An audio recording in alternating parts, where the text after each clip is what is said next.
Hello, hello, Mr. Kendachi. Good to have you here.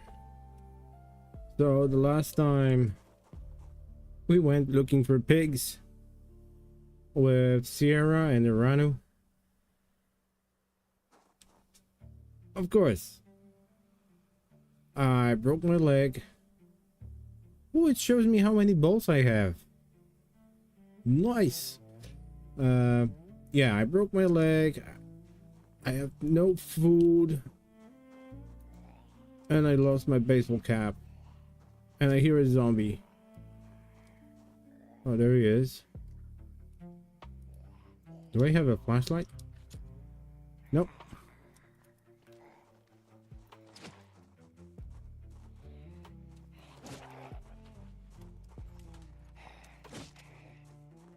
Hello, hello, Mr. Broken Arrow.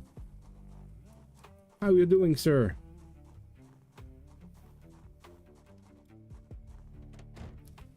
You know what? Before I go, let's loot the house. Probably not the best idea, but that's my signature. Bad ideas.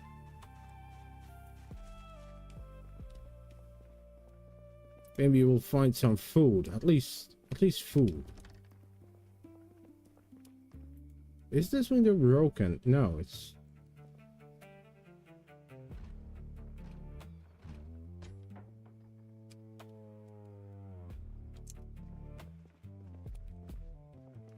And I don't have my crowbar.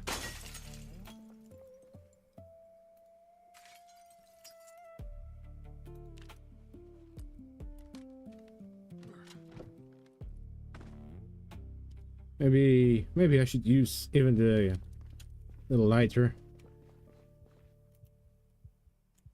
No food at all.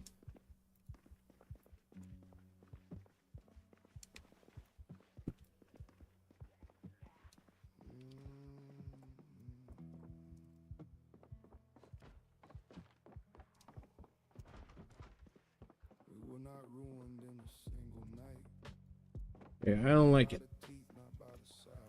Let's do some foraging. Maybe we'll find food. So yeah, I lost my baseball cap, but I know where to find it. Today I'm pretty good.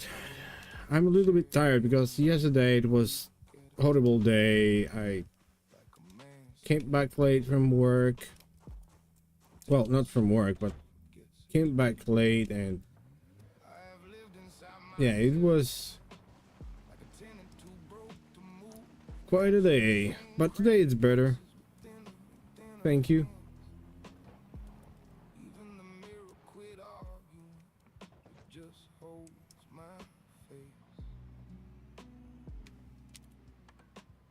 Can I turn that off?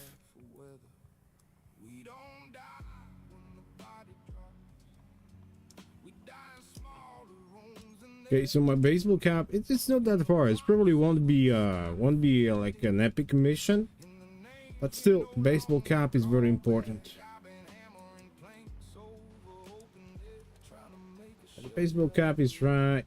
Oh, don't tell me it was removed.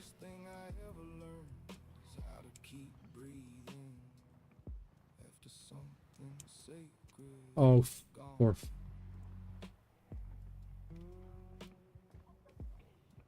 Okay, it disappeared. Or maybe it didn't. Maybe I turned... Yeah. No, okay, it disappeared. It disappeared. And I lost the trailer. That's fine. Maybe it didn't load. Maybe it's there. The server wasn't wiped, but it restarted a few times. And I believe collateral was removed, but the baseball cap was here. I was too slow. That saddens me a lot. Now I need to find and kill a zombie with a baseball cap and pretend it's the same one.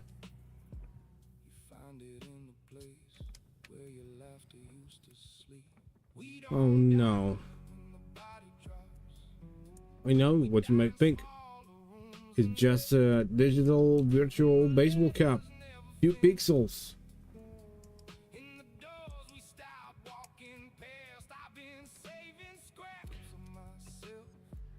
Is that the zombie with a red baseball cap? Maybe he stole it.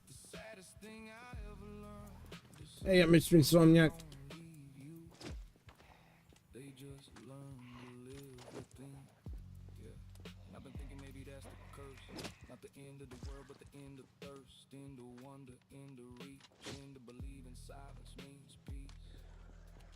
Survive so hard you disappear, become a routine, a habit, a year, boost by the door and the face gone flat, still here, but imagine that man can turn. For fuck's sake, it disappeared. Soul can shrink into chores and call it strength because collapsing would ask him to feel it more. Yeah, we're looking further. Yeah, the broken leg doesn't help.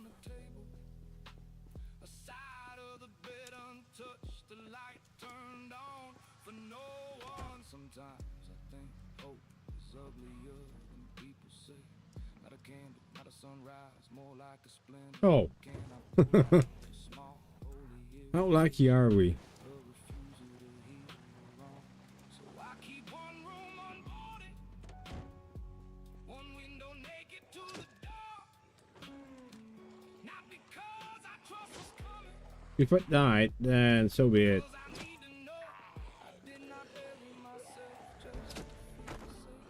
Oh, nimble.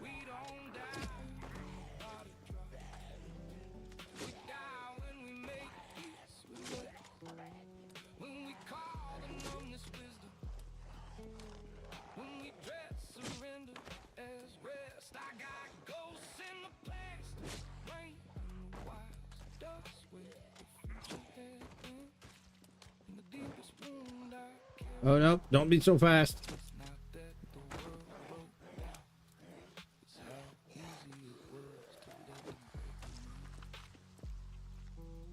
Yeah, I pretend that's the same baseball cap. Oh no, it's not the same. We need not the Kentucky one.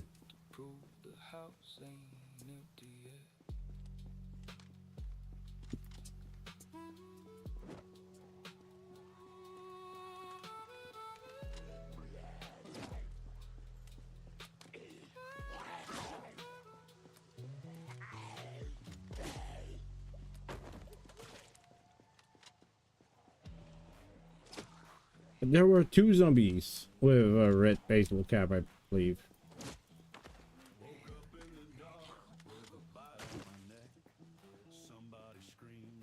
Hello, hello, Mr. Slitterdice.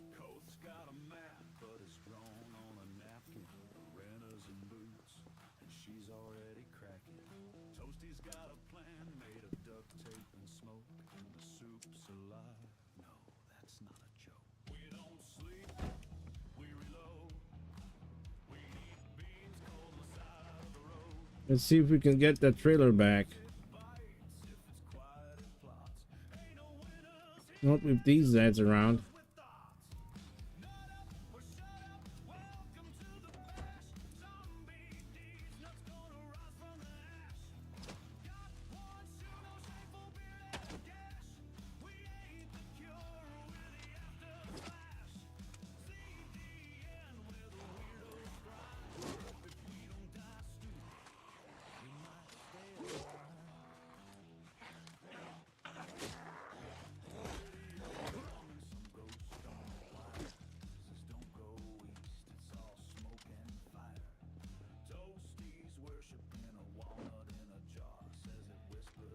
The zombie disappeared.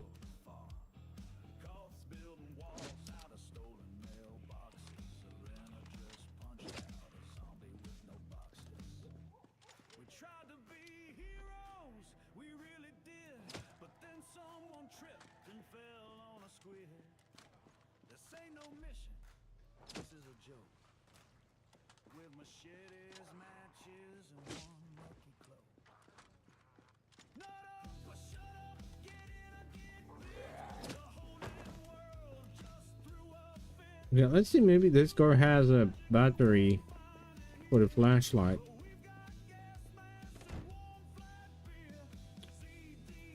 Thankfully.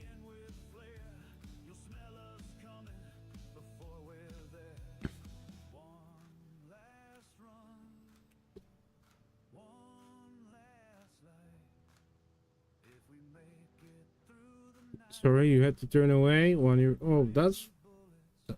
I mean, it's not fine. Your friend lost her cat.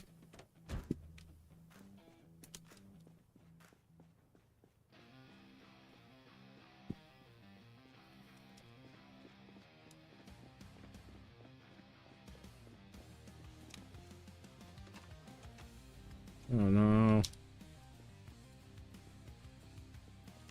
that's not what I wanted.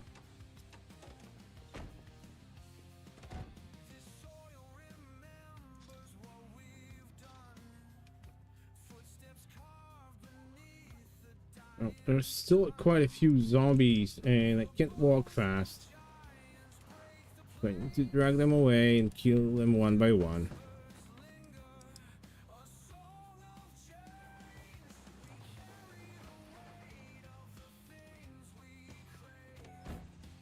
Ooh.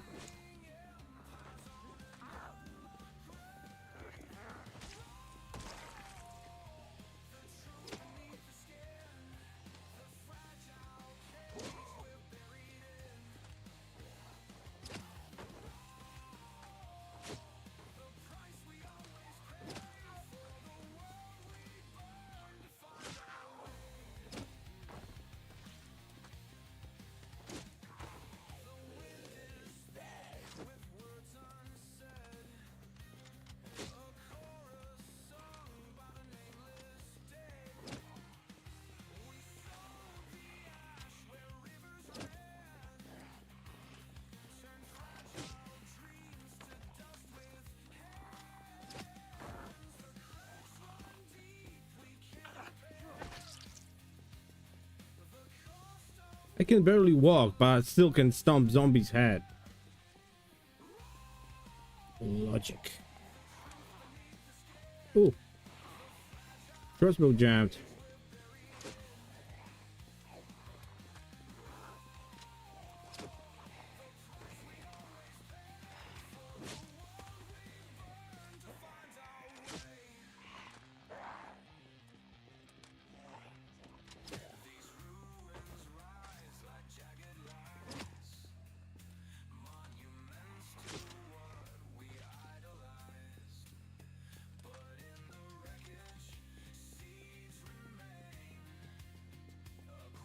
Yeah.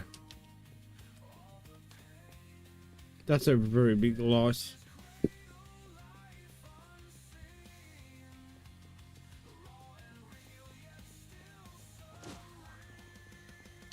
My current dog is technically my second pet.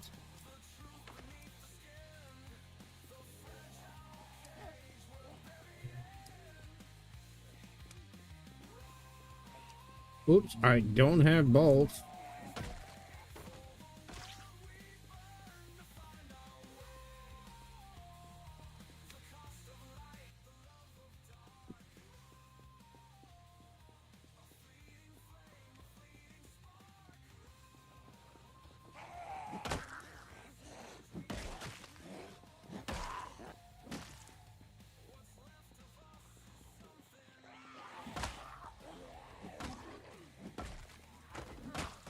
Thank God my arms are okay, so I can still fight. I just can't escape.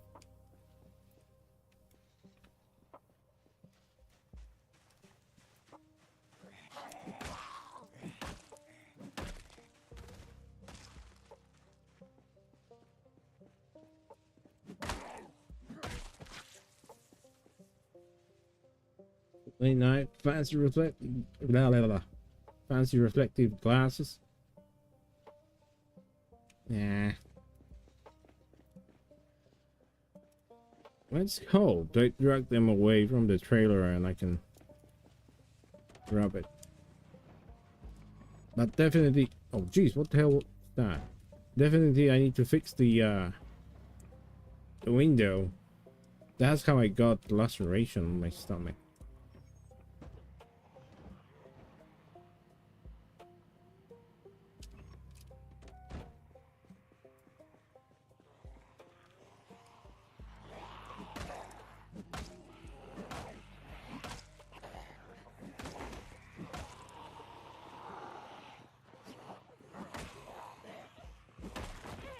Okay, I feel a little bit stressed now.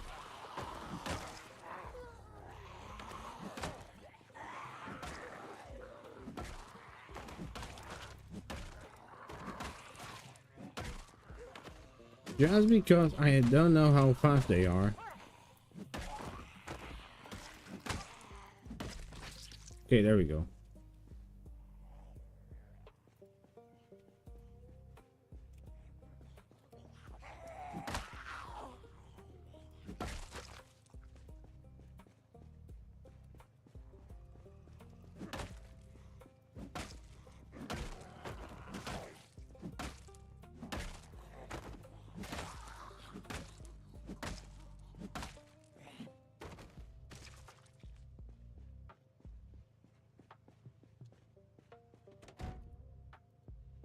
I just realized I have not updated or fixed my server.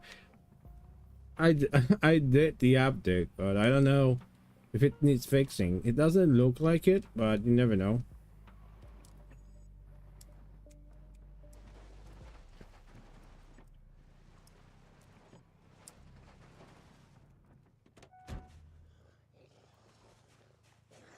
Okay. Run. Drive. I mean, jeez.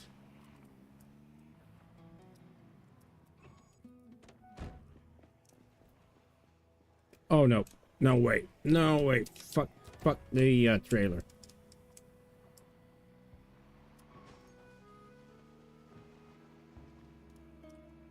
I'm out of here. I can barely walk. I'm almost starving. Hey, Vaco. This is not going to end well, so I need to get back.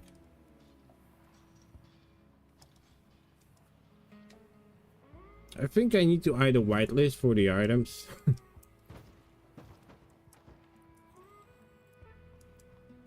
So, red baseball caps are not being deleted after server restart. What the hell? Why it's so laggy? It's not laggy, frames are dropping.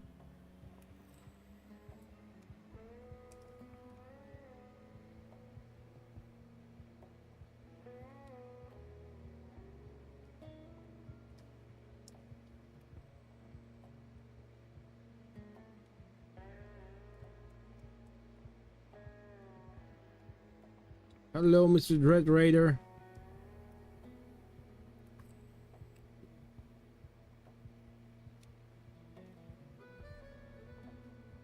Thank you for the like.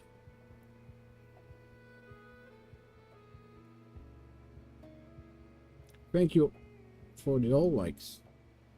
I have no idea how many there are, but thank you.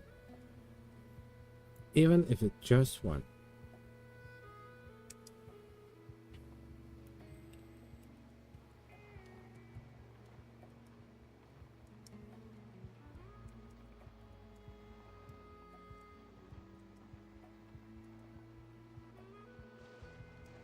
After 1 day break, I feel rusty, so I want to focus on the road or read the chat in a moment. Yeah, that's all I need. 1 day without Project Zomboid, and I lose. I forget how to play it. Amazing.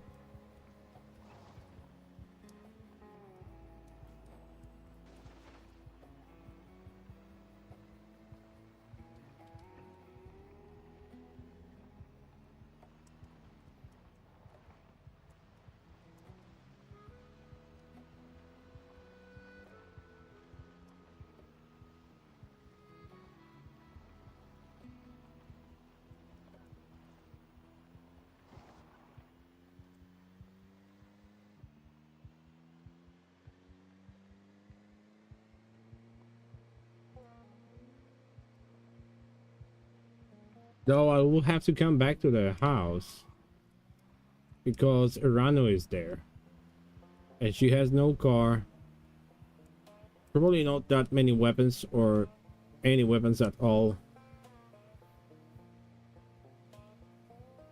Oh yeah, I'm starving. We need food. No, just very hungry. That's fine. She probably won't die yet.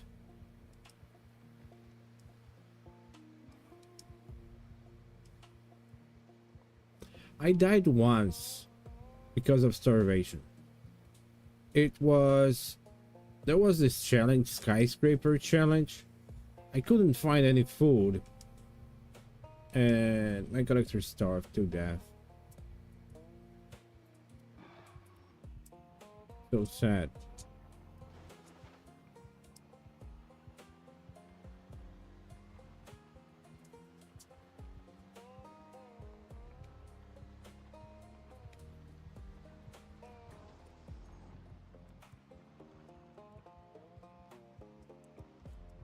Or maybe I... Okay, first of all, eat. Let's eat.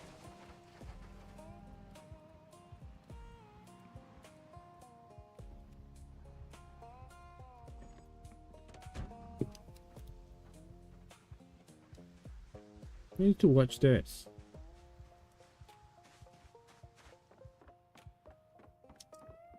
We still have a bag full of smoked meat. Yeah.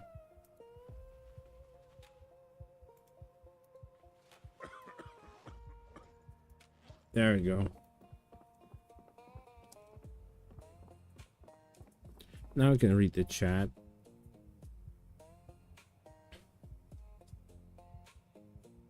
Yeah. Nightbot and Streamlabs. Was watching another streamer have solo audio issues for like 2.5 hours. Do I have audio issues?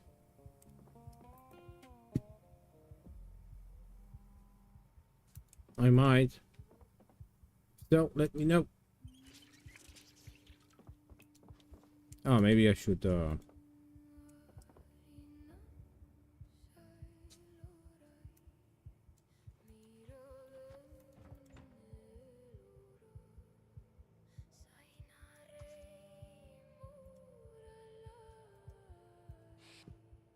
yeah, it's infected. Of course it is.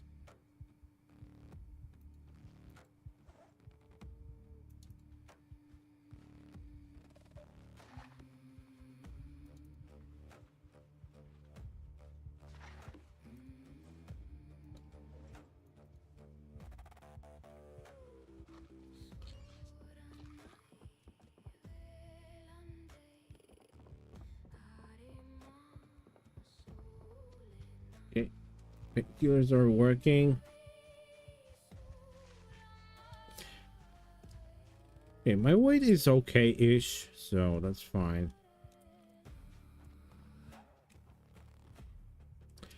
Okay, now I can try to add more poultice. Let's hope we have some. Comfrey. There we go. Yeah, we can make more.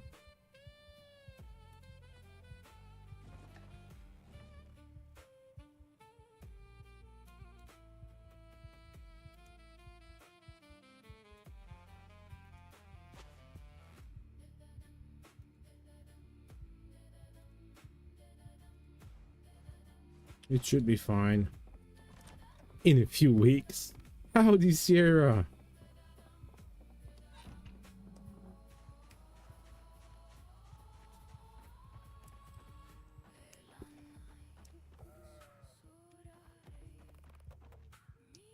Yeah, let's see if we can get this window for this car.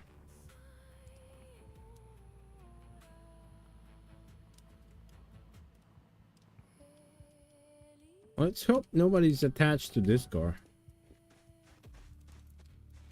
And let's hope it has a good window.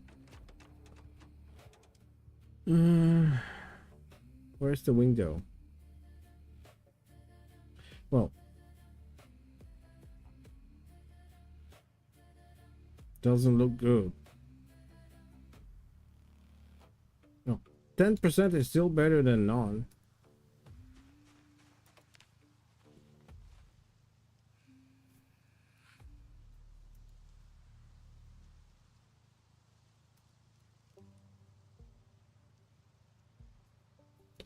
Yay.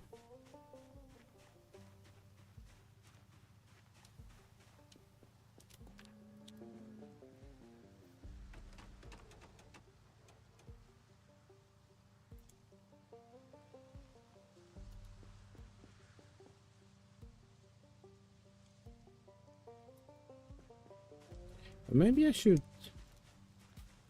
take the front shield. No, this one is missing the windshield as well. Why did I say front shield?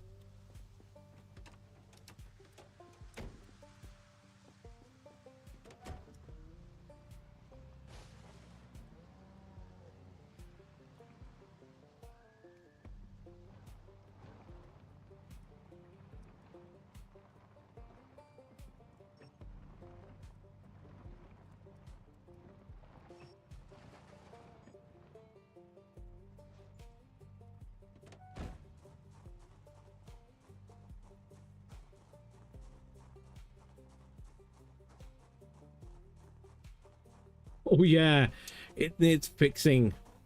It needs a lot of things to be fixed, like the windshield, the windows. I believe you can craft those windows as well.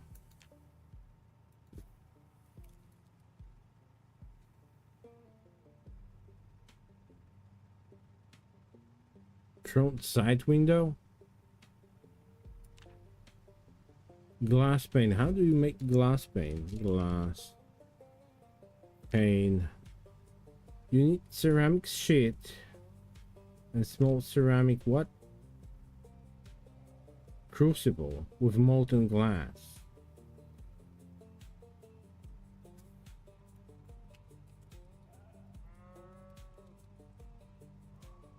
How do you make that? Or do you build that?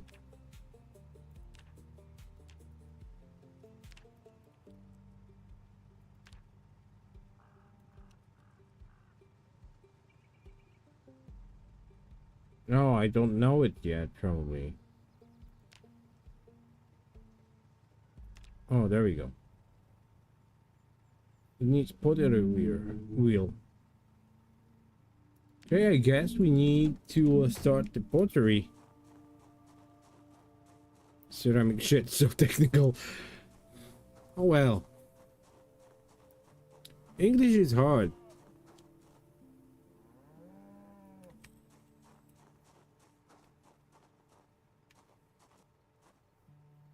Oh, and you have the pottery. Collect some broken glass. Okay, I can do that. I'm going to grab some balls because that's better for me. Where you Sarah, where are the bolts? Have you moved them, or they're still in the crate next to a door here? The house.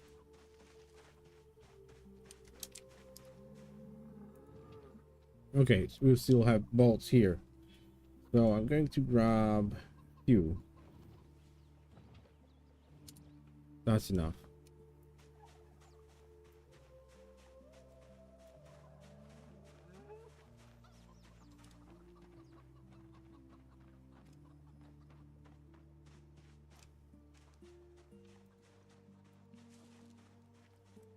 That those painkillers didn't last long.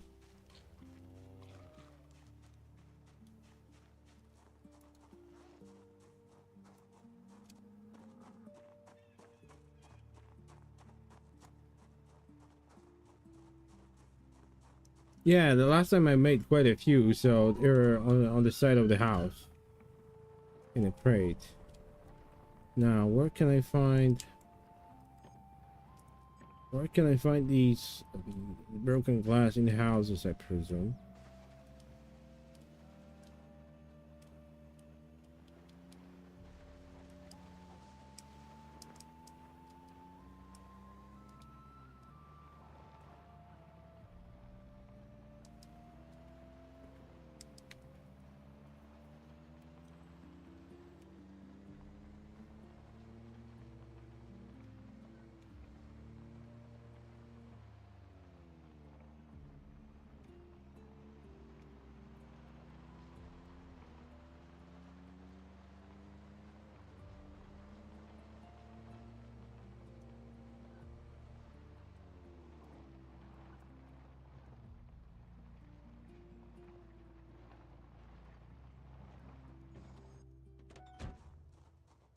There's some broken glass.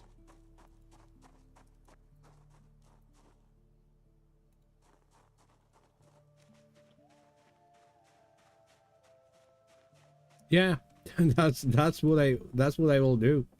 I'll break the glass, break the windows. I mean,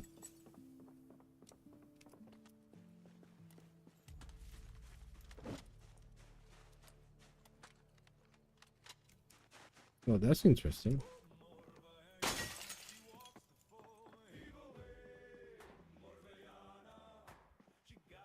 Oh, can I move it?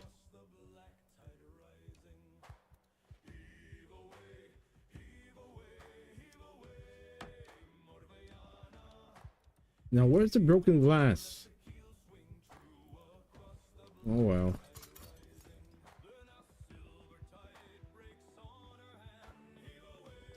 Can you window remove broken glass? But no, that's what that won't give me the broken glass, right?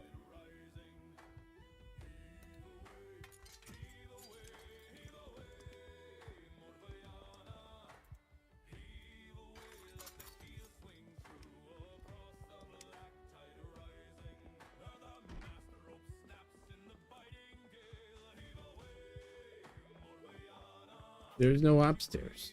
Oh well. Good night, Idsbringer. How come I don't know that you are here? And you always say good night.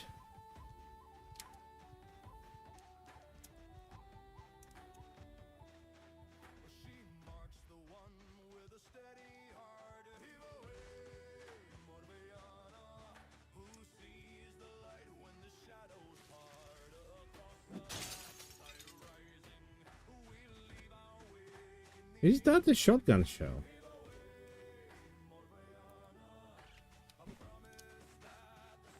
Looks like a shotgun shell. What the hell? Yeah, that's one wrong.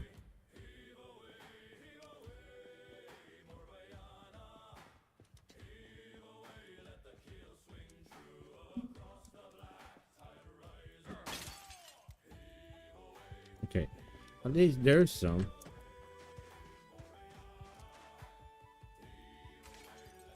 Not sure how much I need.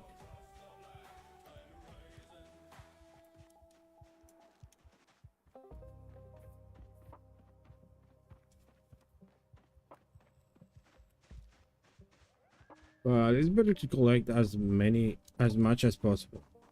Is that much or many? Many broken, much broken one? Many broken shards, I believe. Why? Why do I? The hell? Yeah, let's drop it.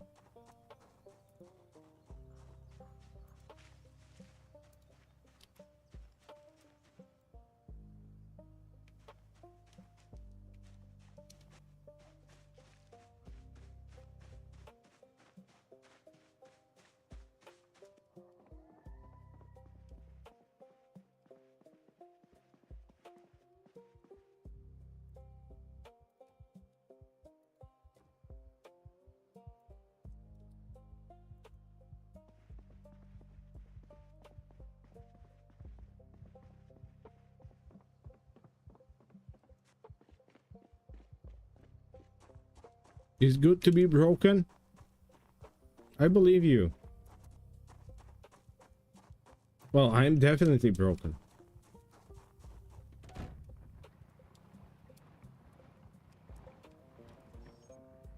Okay, let's go and collect some more.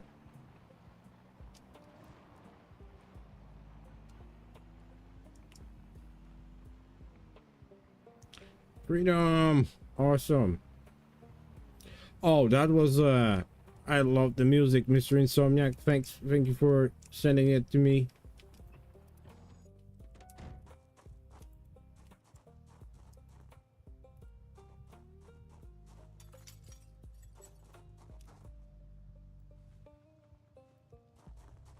I liked it.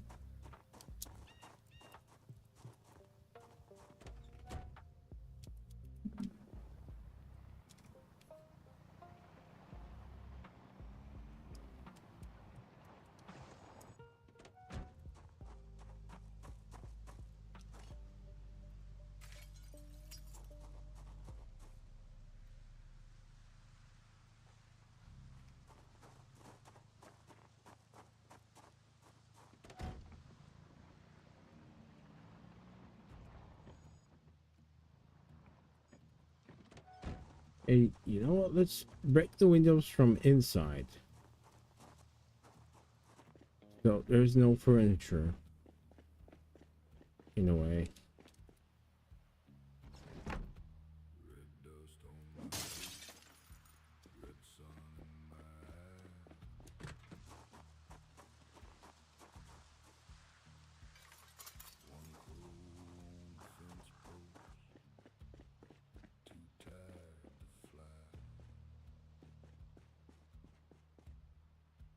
Oh, that's congratulations. I'm guessing that means fourth place. Is there a ranking? I'm guessing there is one.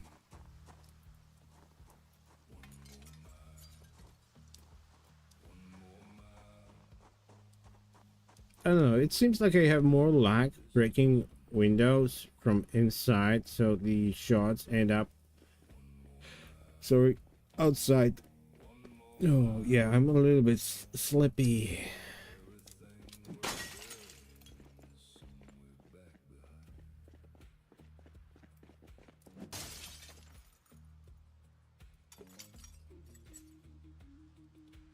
Four kills. Yeah, I have 5k here. Almost 5k.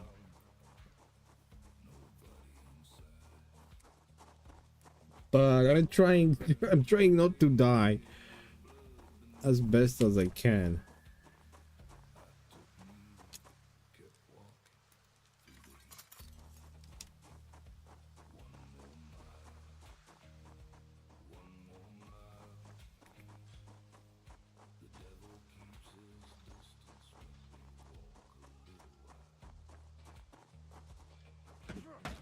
Ooh.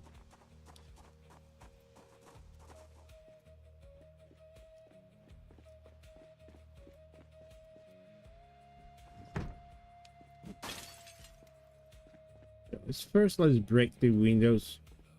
Then we'll go outside.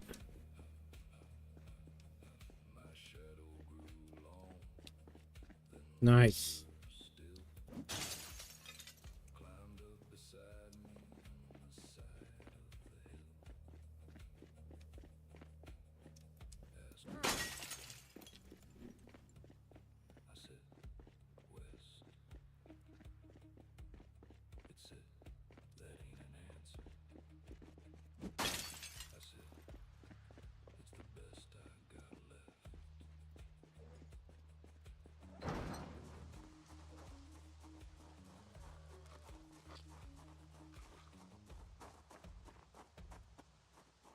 Let's hope no zombies will find their way around the fence.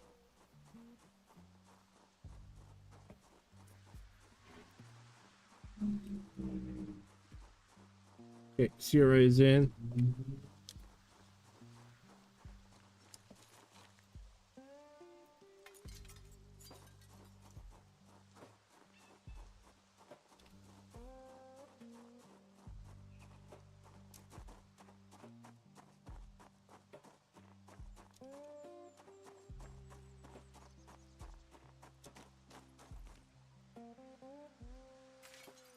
Guys, and after all those days you played Iron Man on Sundown server, what do you think about the event? What's your opinion?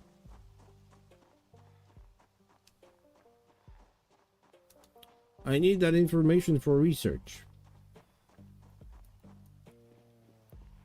Oh, where did you come from?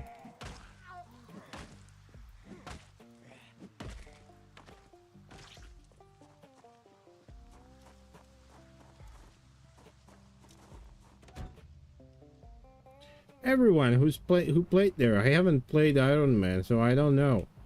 From outside, it looks well, except apart from the thing that you're automatically removed from a whitelist when you die.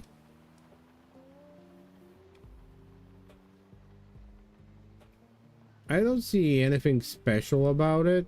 Well, maybe I saw that there are these dead zones. I have no idea what that means.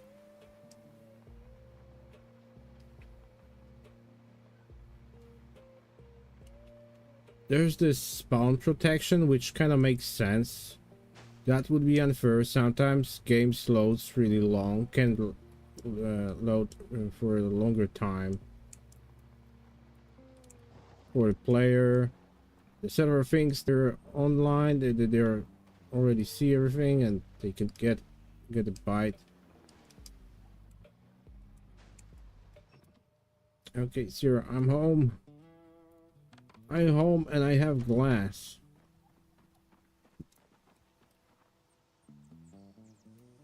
14 broken glass shards. And I have Uranus pants. Oh my god. I have Uranus t-shirt as well. And probably socks.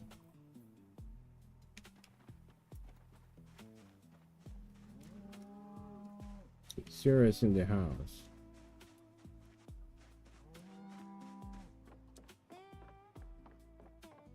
Watching TV. Hello, Sierra.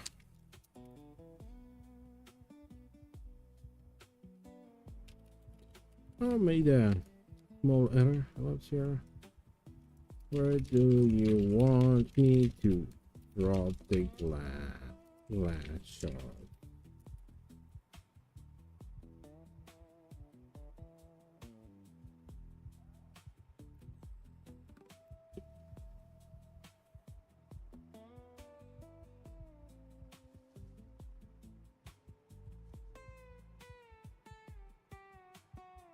The only part of dying, unless someone sacrifices someone else, it's easy mode. It's way too easy for our group. For your group, everything seems too easy.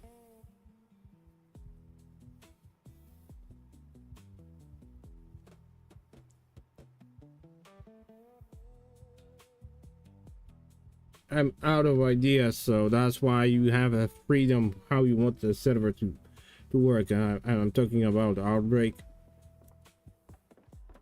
I really don't care at this point. But yeah, for me it also seems very easy. There were 2 crates near kiln in pottery area.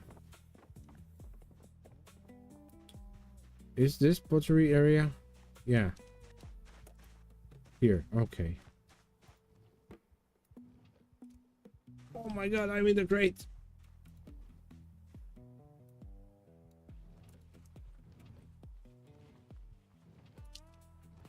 Not sure how many you need.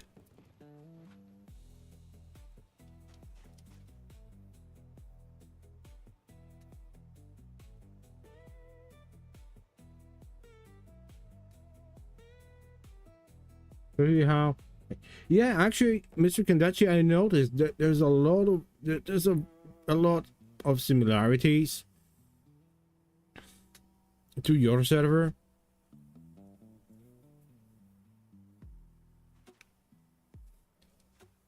There's a few similarities on to Grizzlies as well. I mean, it's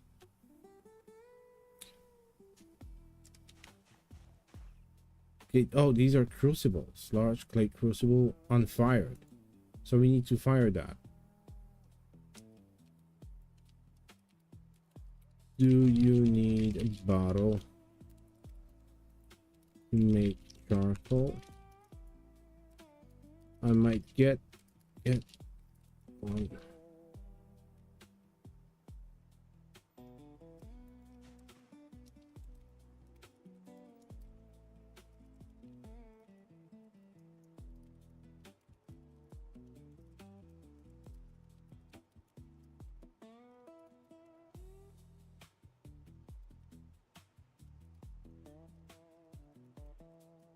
Yeah, so okay, so if we want to use that for charcoal burner, we can make another Smoker.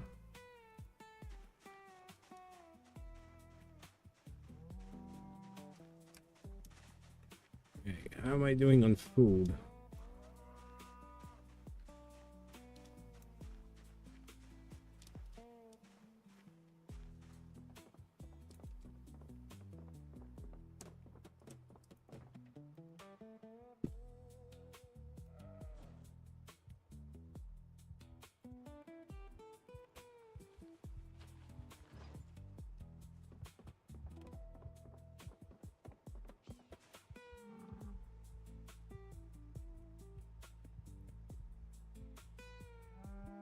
Speaking of, yeah, yeah, I noticed. I mean, when I've heard, oh my God, Iron Man challenge. I mean, Iron Man event. That it will be difficult. I mean, there are sprinters for sure.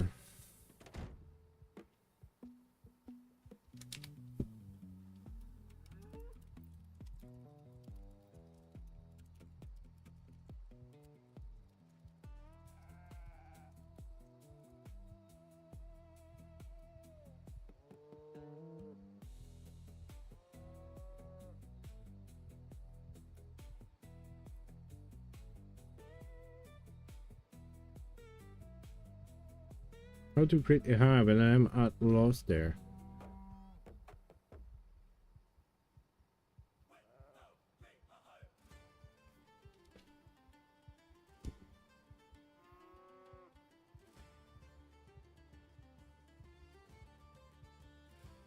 Well, that depends on what kind of gameplay you want. If you like a pro, no, I don't want to use word proper, but I can't find any better word. When you want like a harsh survival, then it's probably not the mode for you. I mean, not the server for you. From what I saw, but I haven't played there, so my word doesn't count. I was only observing your gameplay. I'm not saying it's bad because I really enjoyed your stream, Mr. Insomniac. That was fun when you played with Dave D. That was fun to watch. Actually, that's what I like about Project Zomboid, the teamwork. That was perfect example of great teamwork. Fantastic.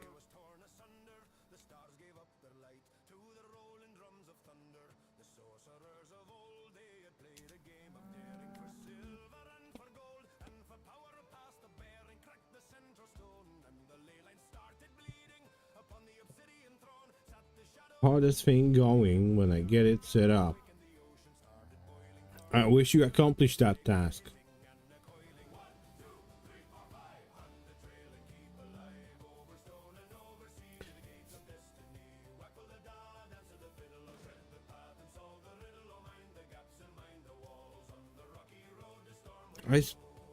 I tried so many times to make the difficult server,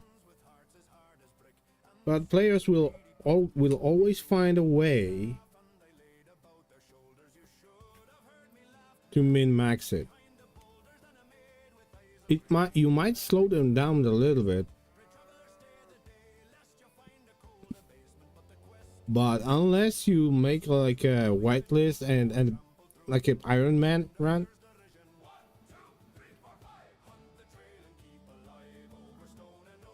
they will beat it. Work on it. Awesome.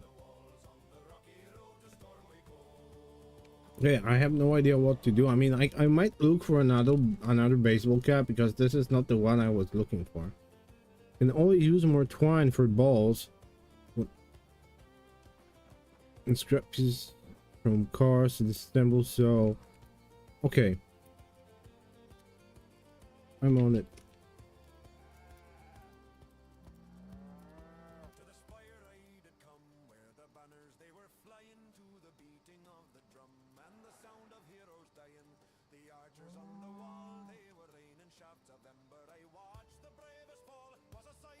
Is our Mulder Crossroads cleared?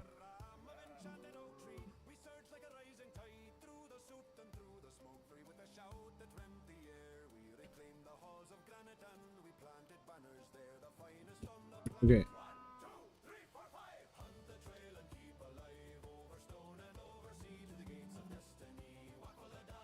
Yeah, let's grab welder's mask, all the torches I can find.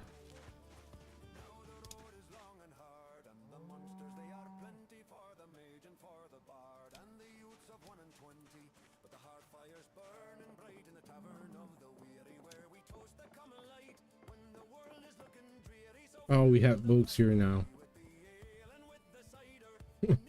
Yeah, Sierra made cleared the thing, which is nice.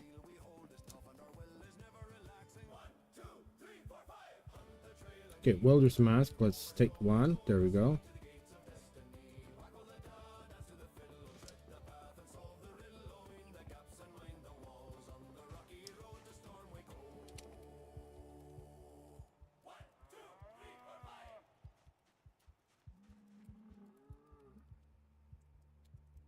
Okay, we'll try north of Muldrow. There's usually a traffic jam.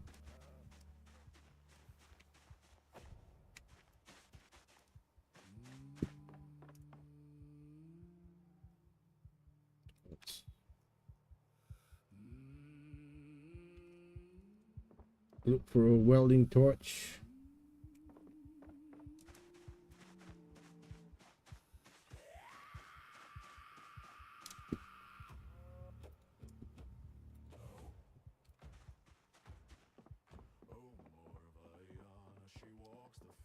Do I have a book? Go away. Oh, let's read the book.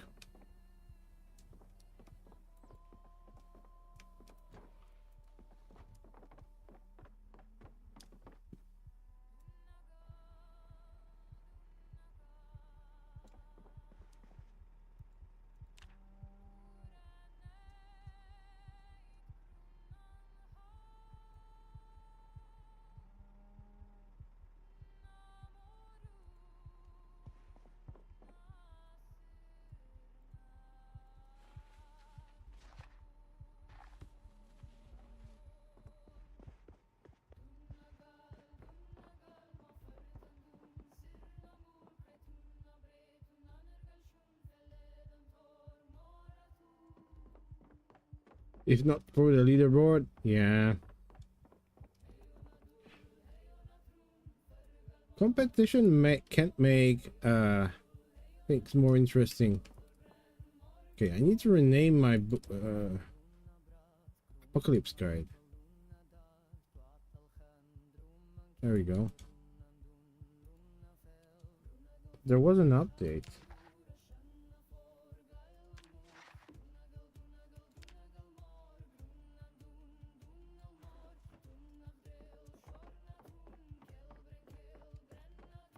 Yeah, there was an update to the journal mod, and all journals were renamed.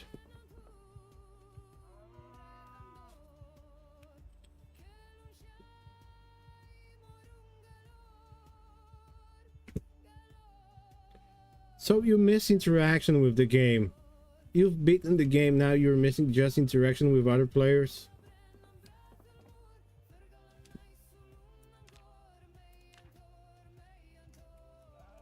I don't see any welding torches.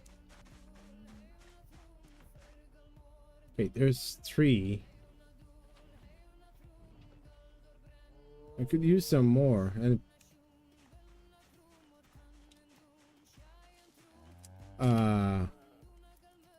we should by the fireplace. Yeah, we should have talked by a fireplace here.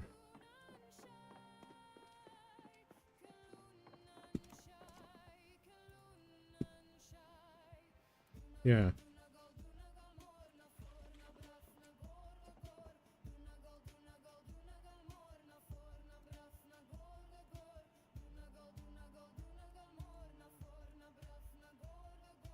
Oh.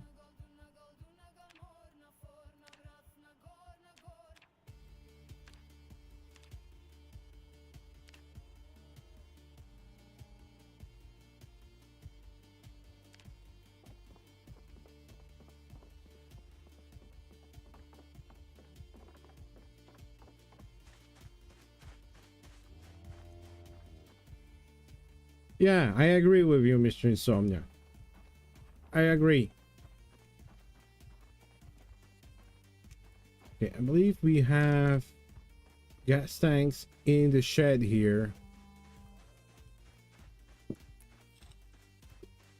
And actually, I might go and refill them. Oh, they were here.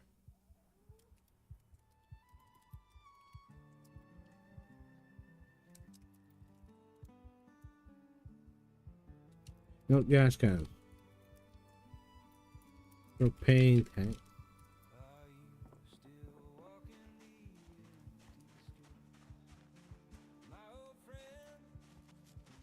I miss the interaction. But at the same time, I'm not interested in rushing and everything.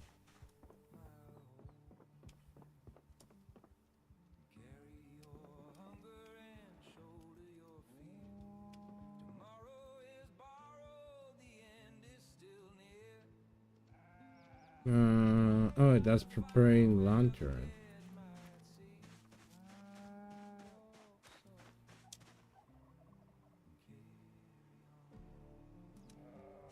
Nah. I know I dropped quite a few in that shed.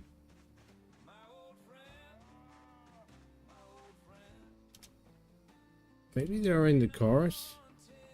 Oh, there's one.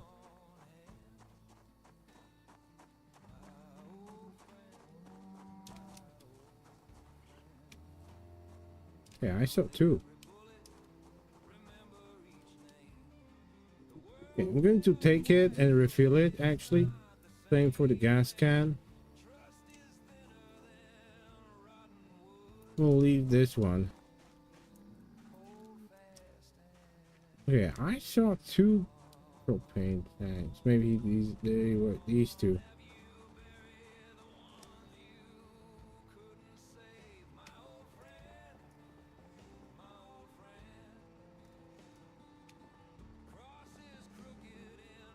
Oh yeah, we have a lot. And they're all full. I'm going to take this one. Yeah, actually let's take two. Don't be greedy.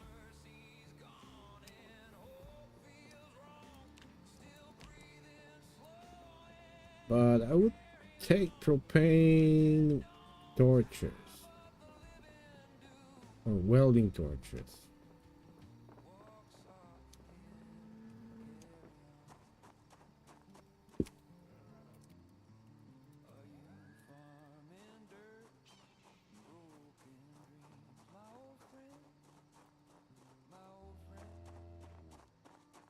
And let's check the generator. There was a gas can as well. Maybe it needs a refill.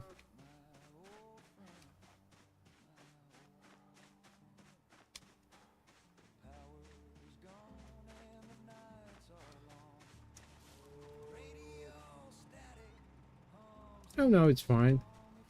About the gas can. Okay, let's take it and we'll do the refill for everything and go north of Muldrow.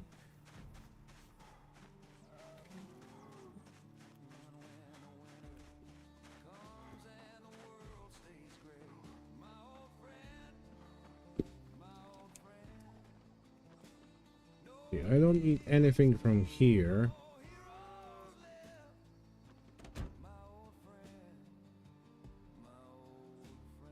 Or from here. Because I'm not taking this car. Sarah is a mechanic. And this car needs fixing.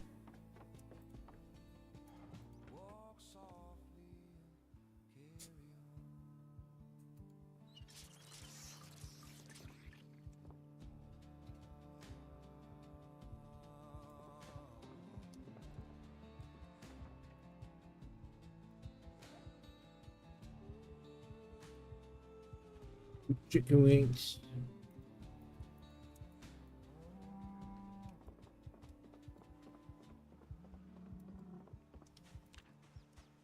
Okay, it's fine.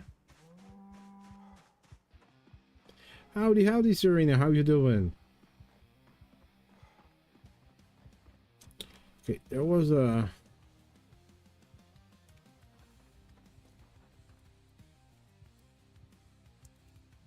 Which car I can...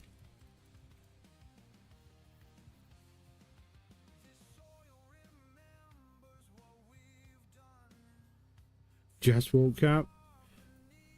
Rise and shine, Miss Serena. Sorry for it, mister. Usually I don't have... Oh, most of my viewers are male.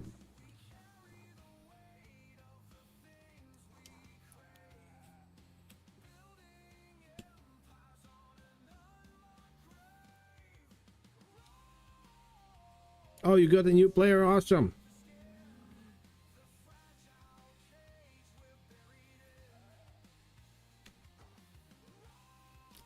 RP more.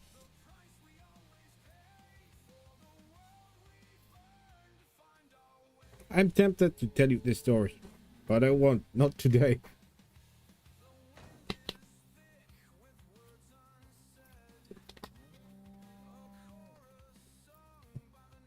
I can play you the backstory of this character.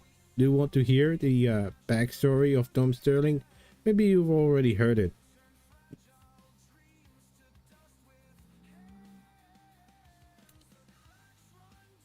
Maybe you already heard it because I posted it.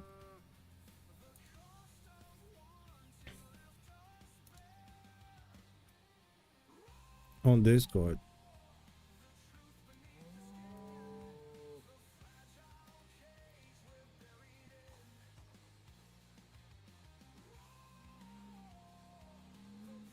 But Koivan is good.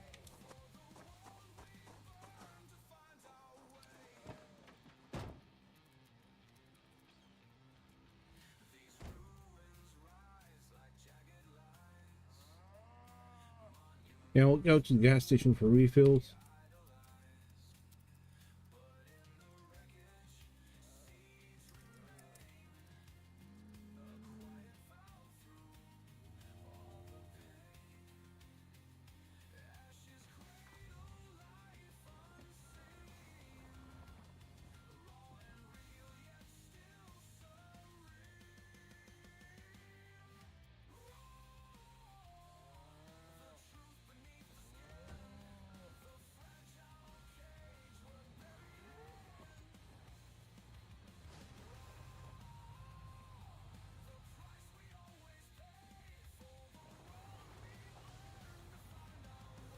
Oh, that's a nice car.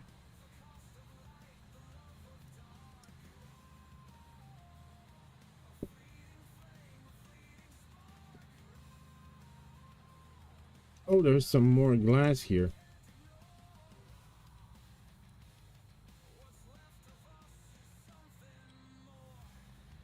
Let's hope the gas station is not too overpopulated.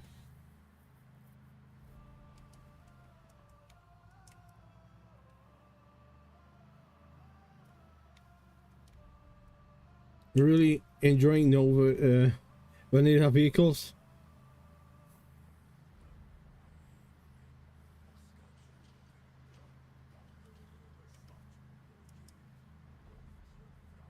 They look cheap. Yeah, I'm enjoying KA5 cars. Though, in the back of my head, I have this feeling that they're not canon. They don't fit the 1990s era. I mean, not all of them.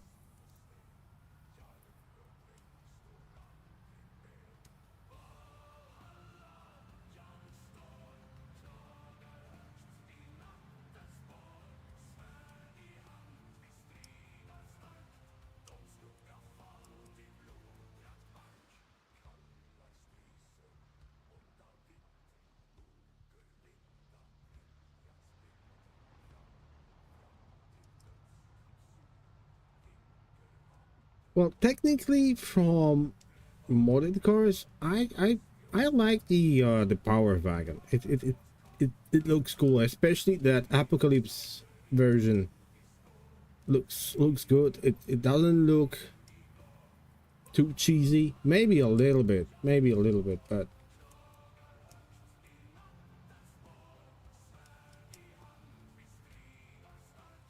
it's acceptable for my aesthetics, sense of aesthetics, my aesthetic feel. You know what I mean, I hope.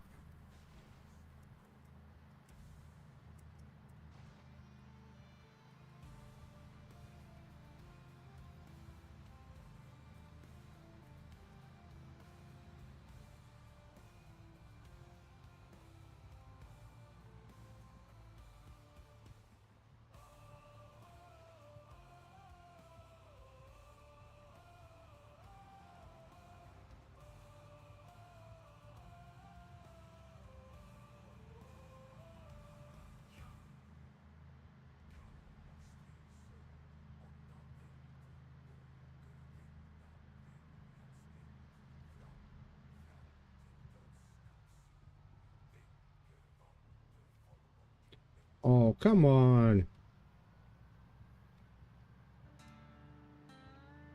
I mean, I hope you'll play with your best friend. That's always fun to play with friends.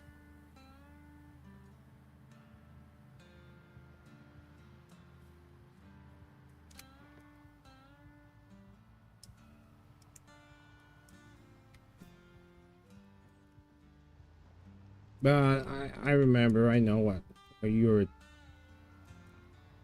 oh wow. What, you're angry?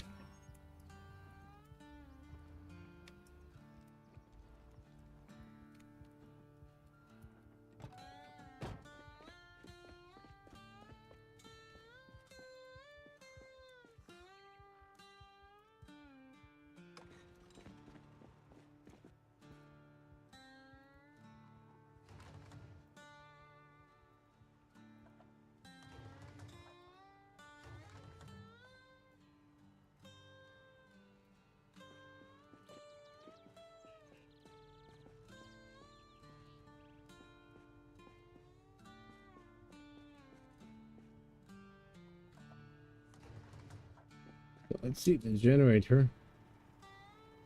Ah, it's fine, but it will need fixing.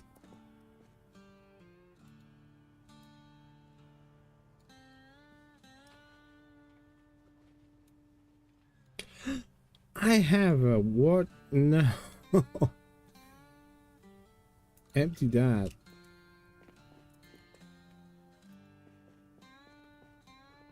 There we go. That's better.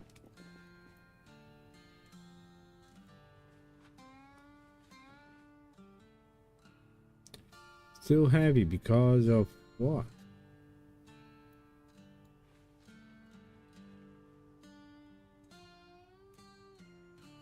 Three torches.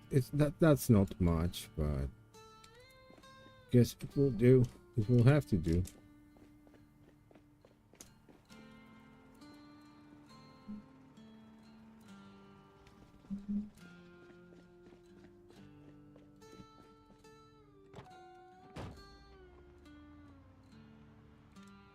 Yeah, but I understand, Serena, that that you want to play with your best friend. Last Saturday or Sunday, I played with Arano. We used to play a lot with Cod, you and Arano together on. Well, actually on Grizzlies server, and we had so much fun. I prepared this big event for them. Sadly, I couldn't take part in that event all that much because I was the one who was preparing it, but yeah, so many good memories.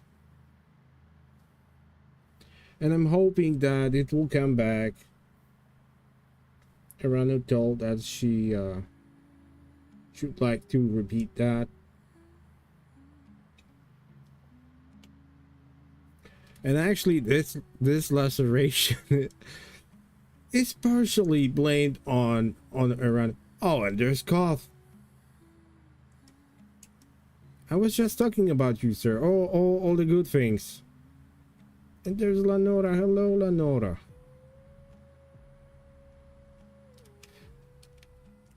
Okay, I need to shut up. So I'm going to play you backstory of Tom Sterling, if I can only find it now, because it's gone somewhere.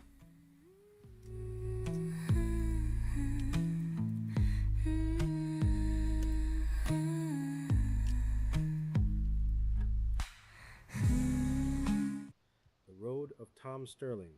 The day the world ended was beautiful, and that was something Tom Sterling would remember long after almost everything else had begun to blur. The sky was painfully blue, sunlight poured through the trees in warm golden shafts, and the forest road ahead of his old pickup looked exactly as it had 100 times before. Mud clung to the tires and sprayed against the wheel wells as he drove home from work, the truck rattling and complaining over every rut. Tom smelled of sawdust, sweat, engine oil, and the woods. He had spent another long day around timber, and his shoulders carried the pleasant heaviness of honest work. At that moment, the only things on his mind were getting home, taking off his boots, finding something cold to drink, and seeing Selma and Ivy. His phone rang somewhere along the road. Tom glanced at it before answering and saw James O'Connor's name on the screen. James Grizzly O'Connor had been his friend for years, one of those rare people whose voice could make Tom laugh before the man had even finished whatever stupid thing he had called to say. James had been a soldier once, and although Tom knew some of what his friend had seen during those years, there were other things James rarely spoke about. What Tom did know was that James was not an easy man to frighten. He could become angry, irritated, cautious, or downright paranoid, but genuine fear was something else entirely. "Yeah, James? What's going on?" Tom asked, keeping one hand on the wheel as the truck bounced through another stretch of mud. There was static on the line, followed by a few seconds of distant noise Tom could not make out. When James finally spoke, there was none of his usual humor in his voice. "Tom, something's wrong. Real wrong. Keep your eyes open, brother." Tom frowned. "James, the hell are you trying to tell me? Fucking zombies?" Under any other circumstances, he would have laughed after saying it. The idea was ridiculous. Dead people walking around, attacking the living, civilization collapsing like something out of a cheap horror movie.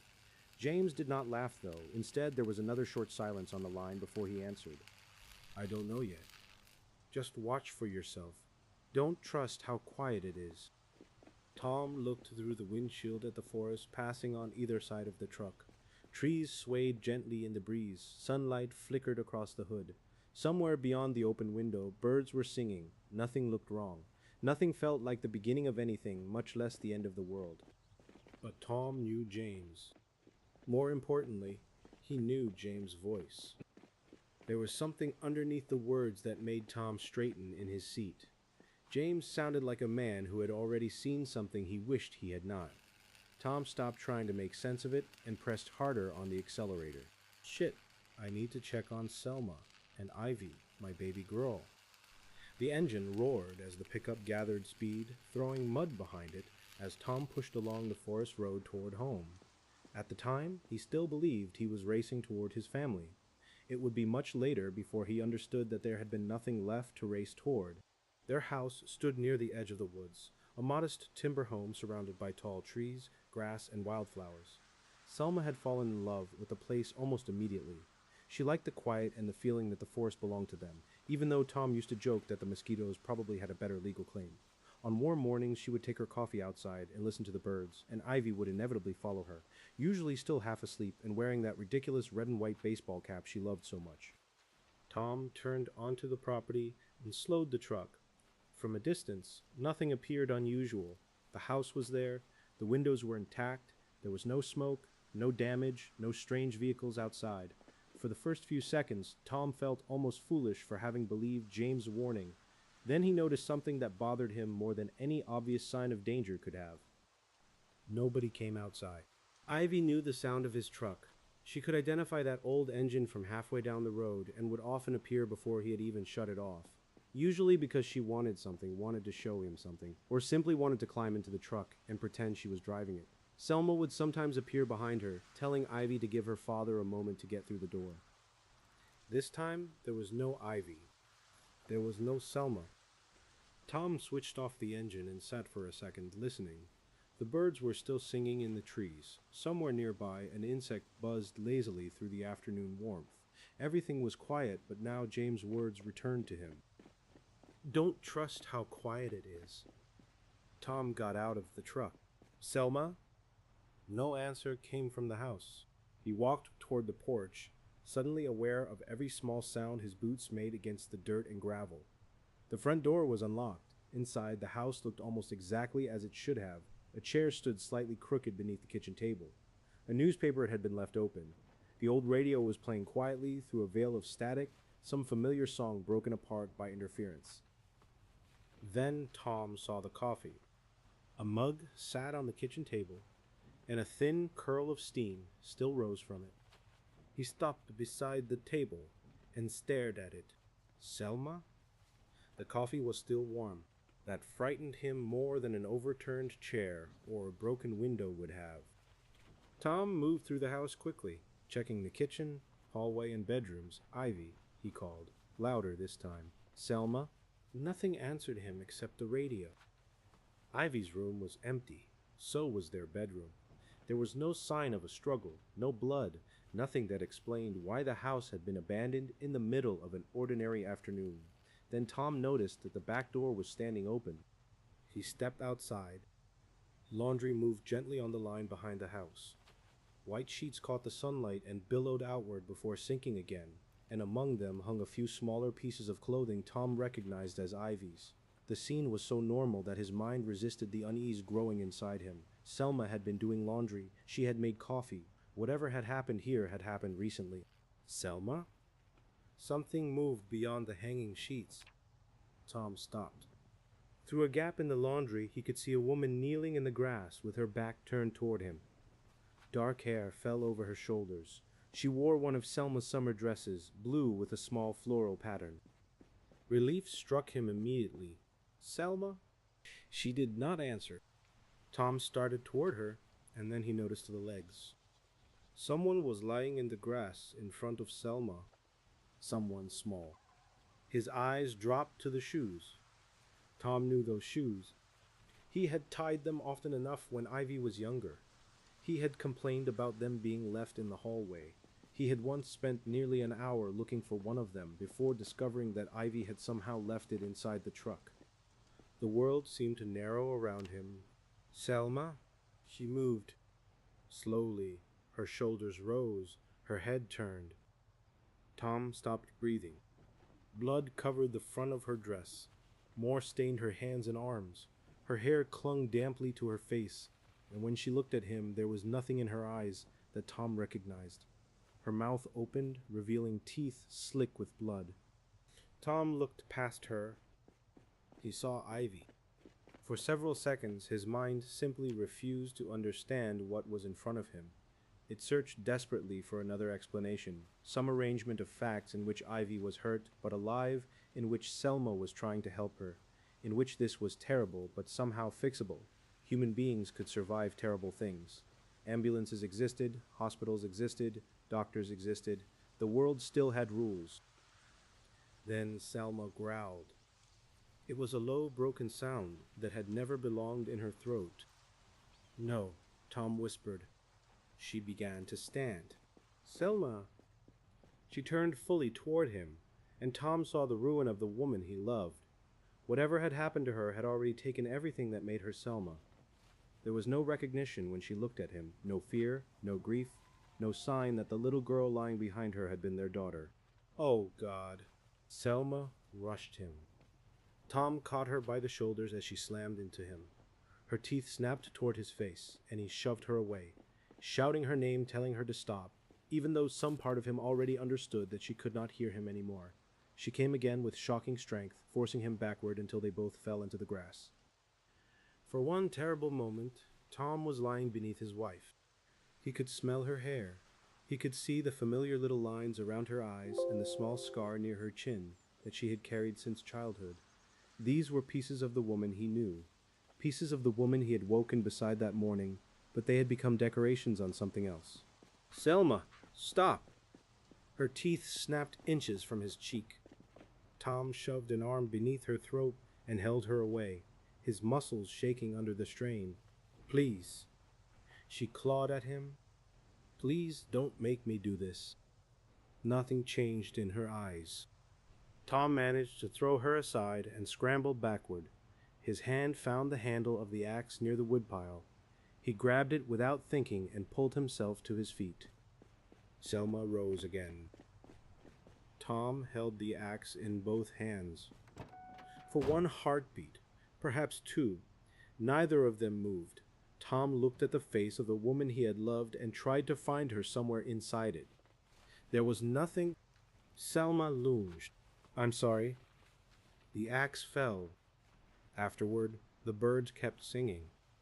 Tom would remember that almost as clearly as the sunlight. The world did not react to what had happened.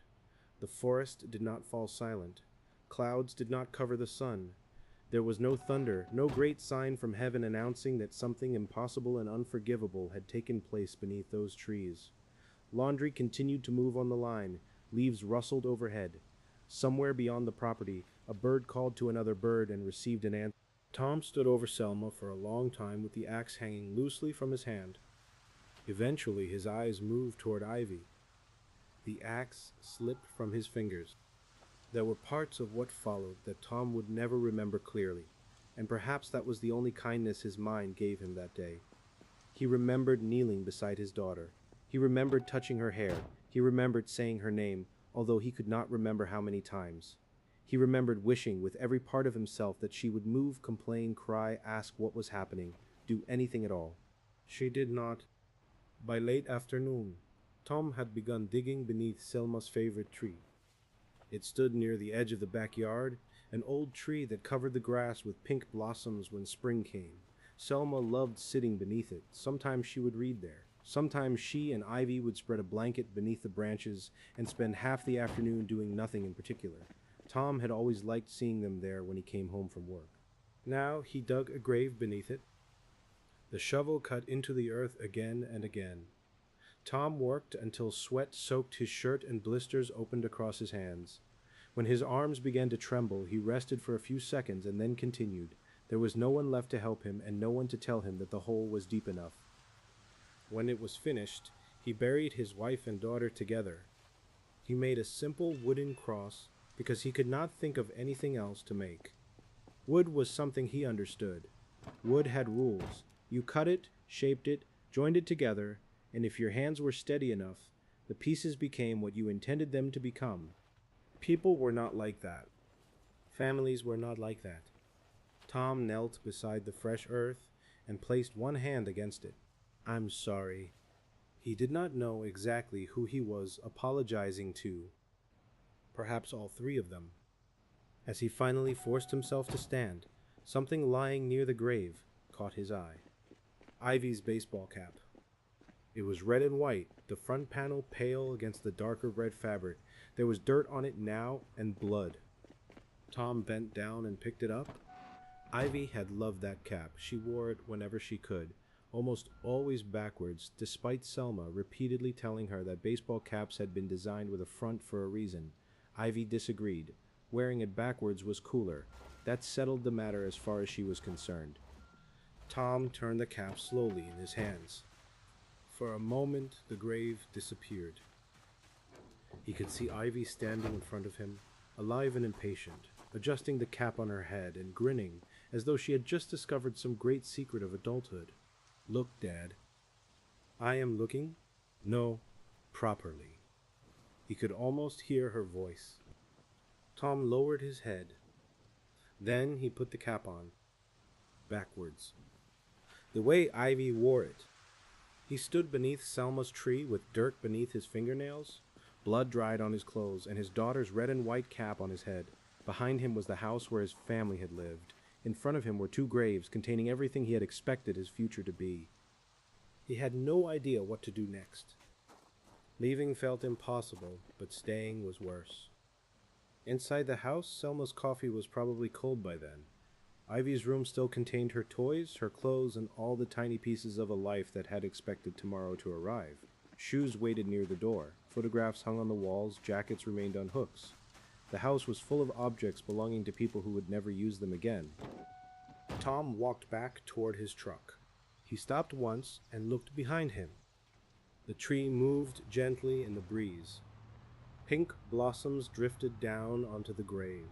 Tom touched the brim of Ivy's cap. Then he climbed into the pickup. For a while, he simply sat there with both hands resting on the steering wheel. He had lost Selma. He had lost Ivy. Perhaps he had lost everyone. Then he looked at the phone. James. James had been alive when he called. Tom did not know where his friend was now. He did not know how far whatever was happening had spread or whether roads would remain open long enough to reach him. He did not know whether James would survive another hour, another day, or another week. But James had been alive. For the moment, that was enough. Tom turned a key, and the engine came reluctantly to life. He looked at the house one last time through the windshield before putting the truck into gear. Then Tom Sterling drove away from his home. He did not yet know how thoroughly the world had ended. He did not know how many cities would fall, how many roads would become graveyards of abandoned cars, or how many years might pass with only the dead for company. He did not know that survival would eventually become something almost ordinary, another kind of work done one day at a time. He knew only that somewhere out there was one man who might still remember the world as Tom remembered it. James Grizzly O'Connor. His friend, maybe his last friend. And as long as there was even the smallest chance that James was alive, Tom would keep moving. The years could take almost everything else. They could take his home, his certainty, pieces of his memory, and whatever remained of the man who had driven down that sunny forest road expecting nothing more complicated than dinner with his family. But they would not take Ivy's cap. Tom wore it everywhere. Red and white. Backwards, the way she had taught him. And whenever the road became too quiet, whenever the dead seemed endless and the old world felt impossibly far away, Tom Sterling had one name left to call into the silence. James. His old friend.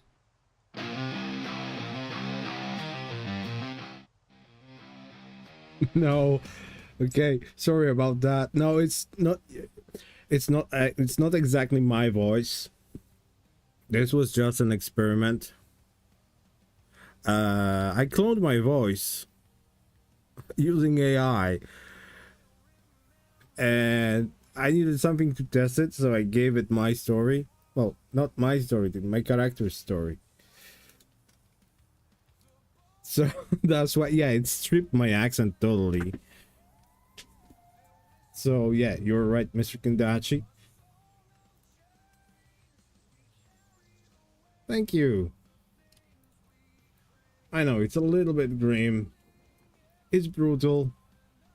But it's Project Zomboid's character, so...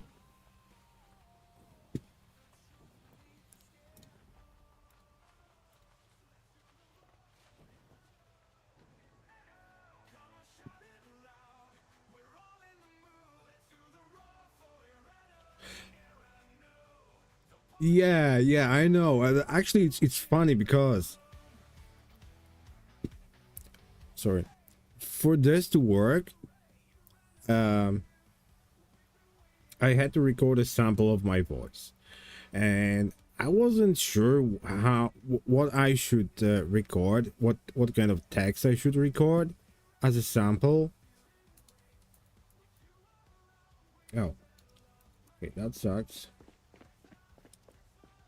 You know what? Let's go back, and yeah, we have car full of stuff.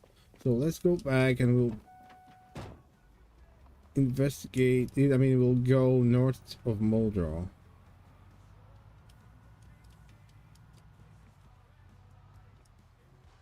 Get some torches. So yeah, I recorded the sample. I wasn't paying attention to what I'm saying, and I wasn't trying to make it clean. So I mean, yeah, it is what it is. It came out decent. I can tell you, if I would record that in Polish, and if I would play that to my mother, she wouldn't tell a difference. She I mean, I can hear the difference, definitely.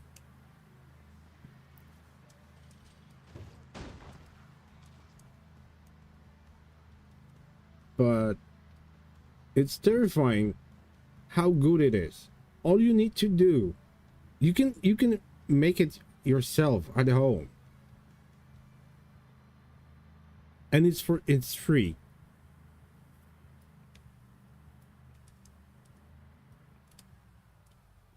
It seems like all the servers are down. I can't even access this one after updating.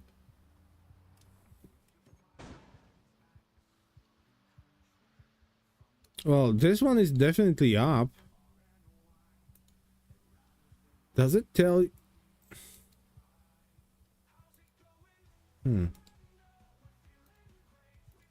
Does it tell you that the workshop item is different? North of Euclid Farm of migrated Zoids still has some animals. Says Sierra. Yeah, but I will go around. I can't fight that well.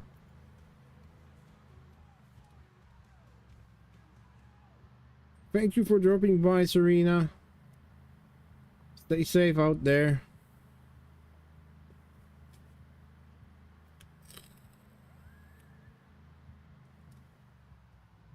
It is updated. It is 42.20.4.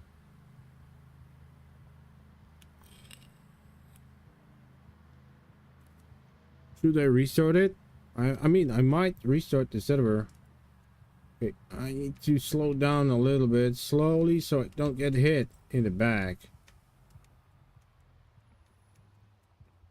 Oh my god. Do you want me to restart the server, Mr. Insomniac?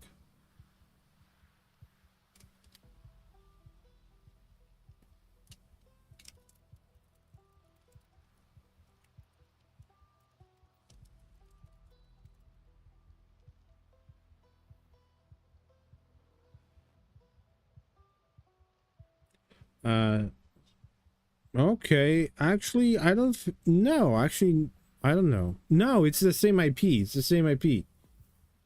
Because we were here clearing the gas station.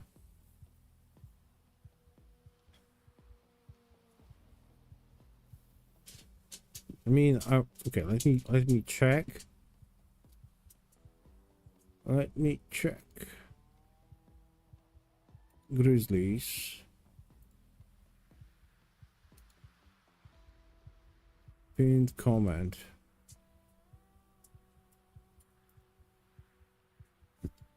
And I will send you a private message on Discord.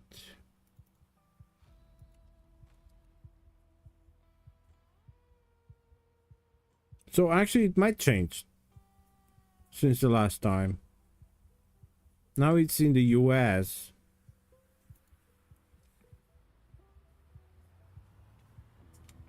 Let me see. Okay, Sierra logged out, so I will log out and do the quick restart just in case.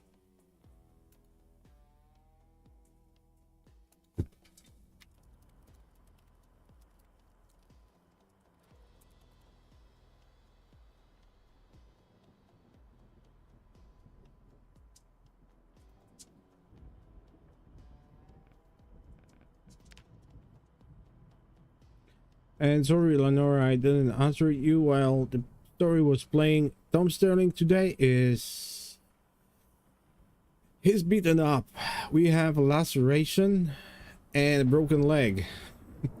So it's not that fun. And if you're asking how I am doing, then yeah, I'm doing okay.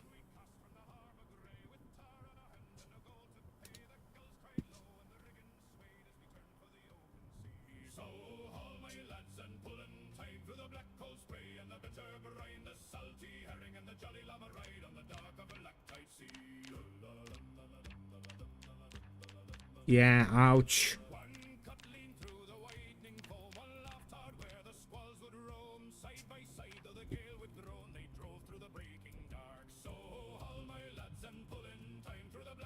Yeah, the server is up. Mr. Insomniac, I've sent you the details on Discord.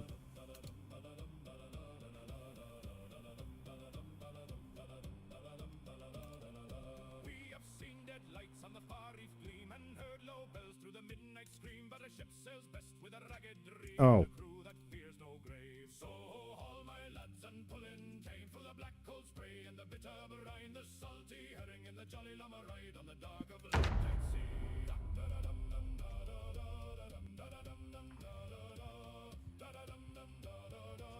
Actually, I'm surprised how fast the server restarted. Where the deep runs black, lay no coin and call none back. For some men sink and some sails crack, but our names will ride the foam. IP was different. Yeah, sorry, I forgot. But there was no wipe though. The server is as it was. There's still your stuff on the server.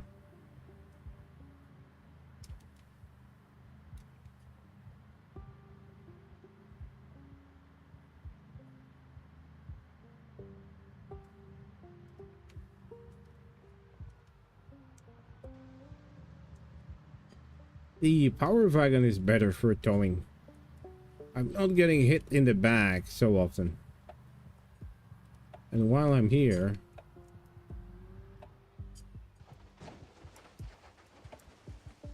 let's do the refills. Oh shit.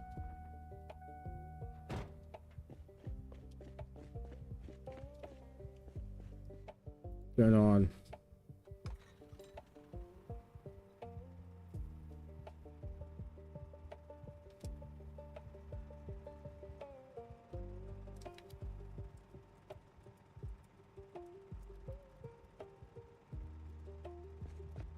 Okay, that's cool. Get these.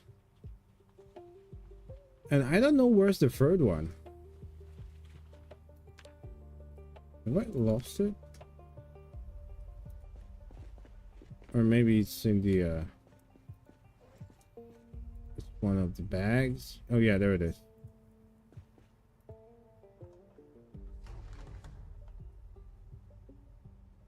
Armor plated backpack.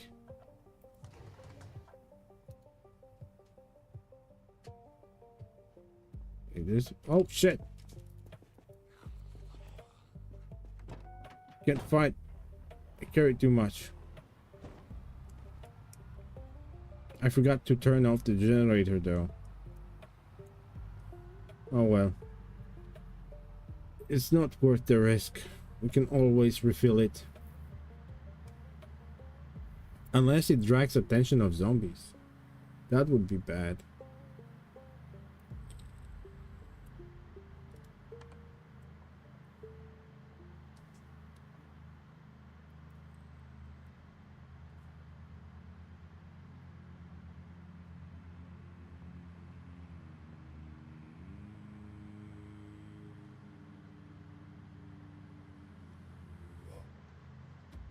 So, Mr. Cop, will you join us someday?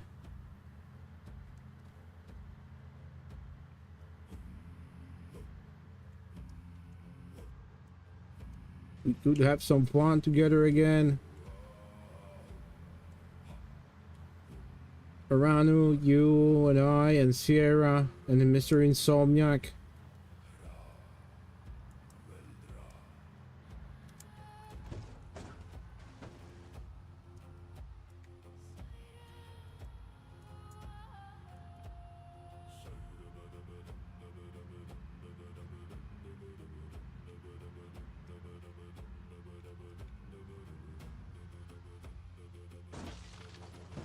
Oh shit.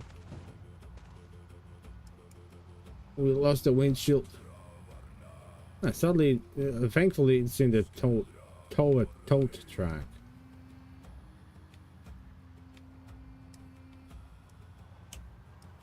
But I feel bad because Sarah fixed the car and I'm wrecking it.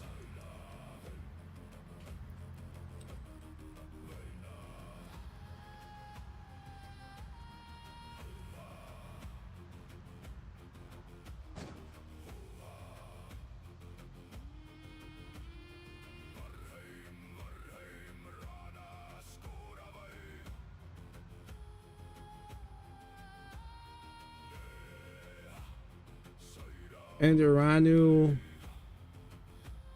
was, how do you say it? Is the reminiscing? She was talking about the adventures we had with together in what was the town called? Cedar Hill with Nilnyar. That was a lot of fun. I still feel bad about losing Nilnyar's body.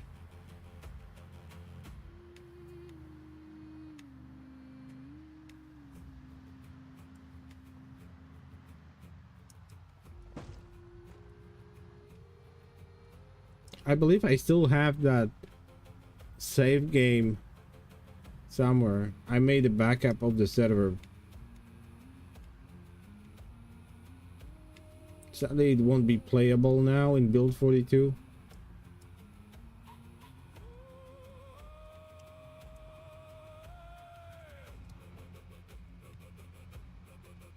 Yeah, totally not my fault. No, but actually, I remember that one moment when Nilner and we went to that military base. We took a wrong approach. We decided to go through the forest. It was very dense forest.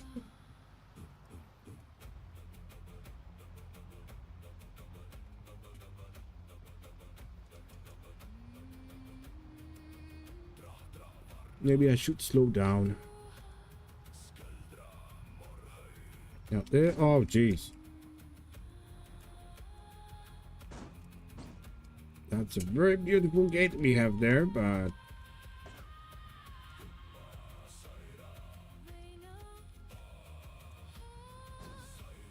come on, you can squeeze in.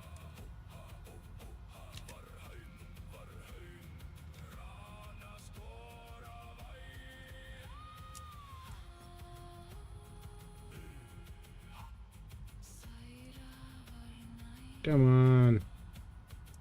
You can squeeze. There we go.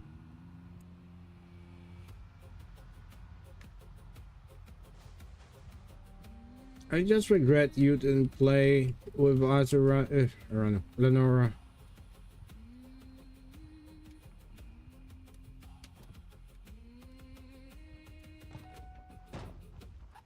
Nilner was preparing a nice story for you to join.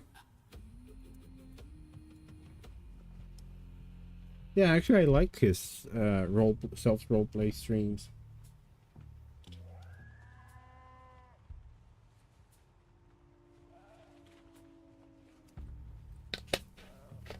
But I get it.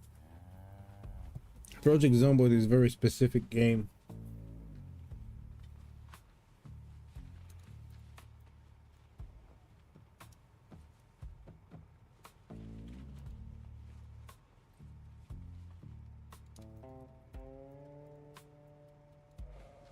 I don't know if you can smelt all these, but... Oh, no need to be sorry, Eleanor. I understand. I totally understand.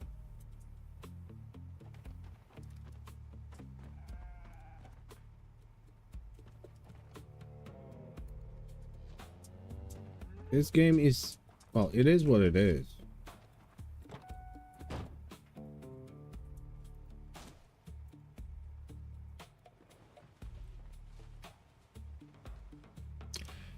That counts.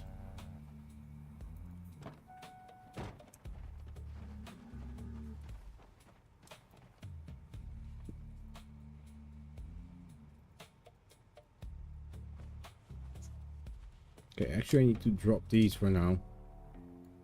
Yeah, let's drop all of them.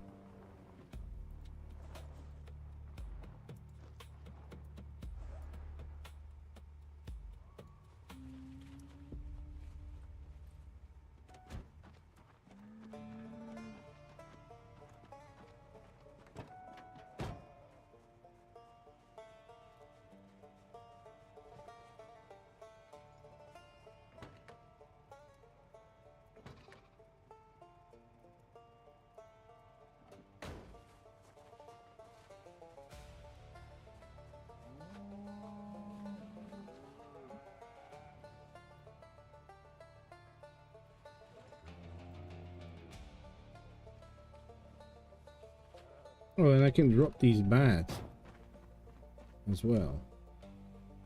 I don't use the spiked nails, spiked bats.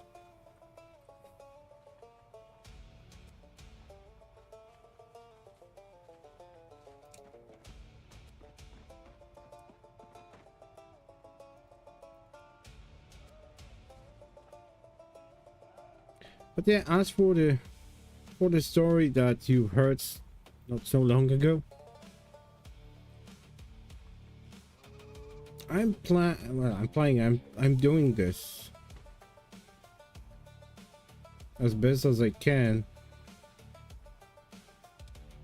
By playing, I want to tell the story, how the story looked like after Tom left his place.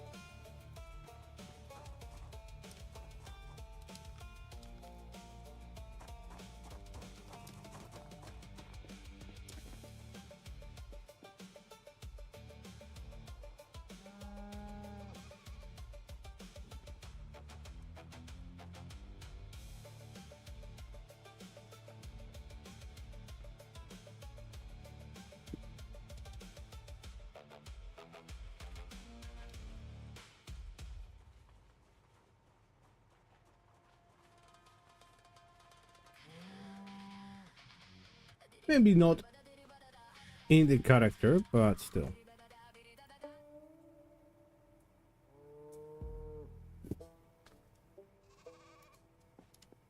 Okay, going to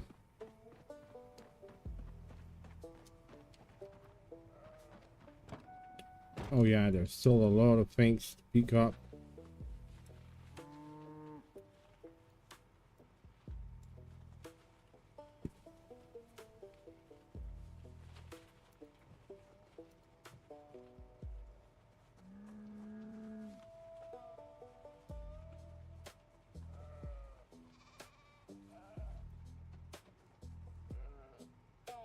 But I'm also open to make some events on this server for other people.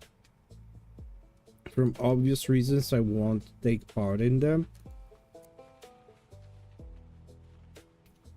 because I need admin rights to make it more interesting.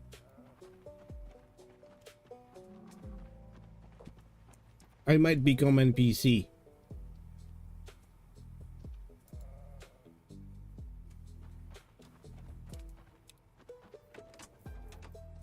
I'm thinking about taking this car anyways. It's missing the window, but and actually the tires are pretty bad.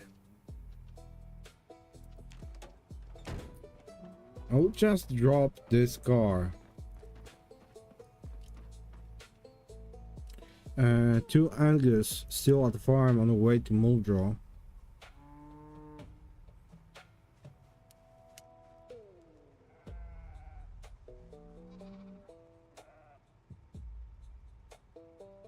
There. I would help.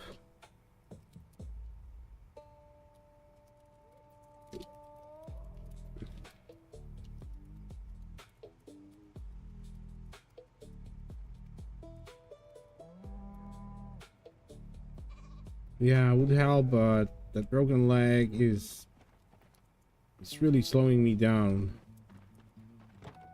I can kill few zombies. I mean, if there's like maybe 5, then I feel comfy enough. Oh shit. Wait a minute, is there a trailer here? Why it moved like that?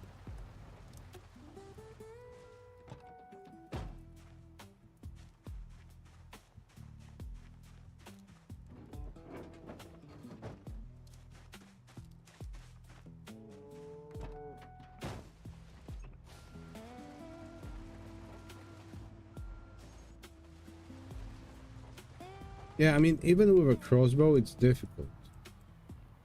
Let me move this car.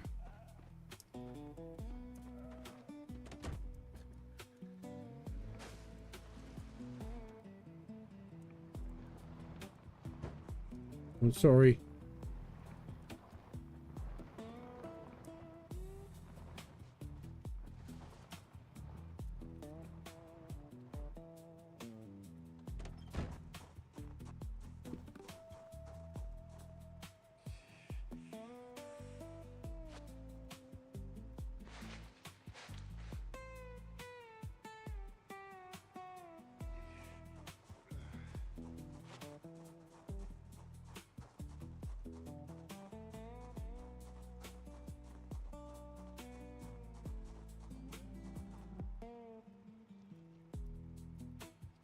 Right.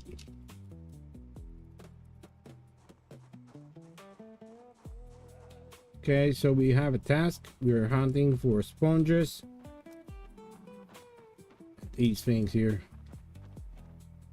I mean the metal parts.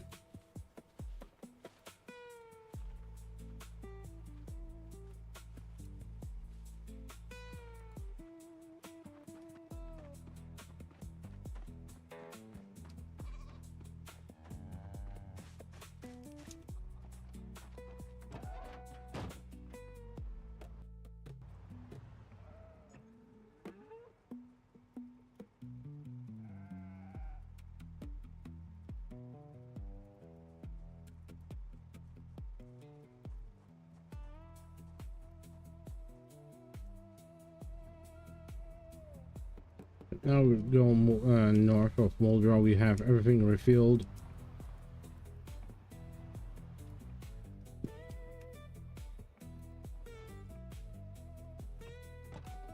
Just need to turn this off.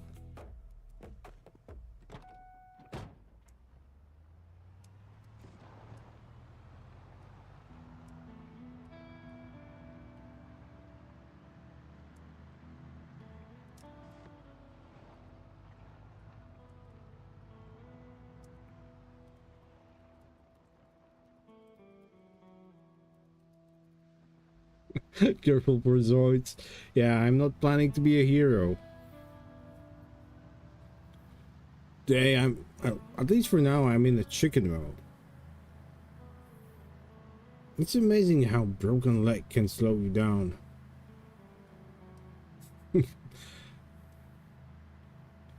Obviously.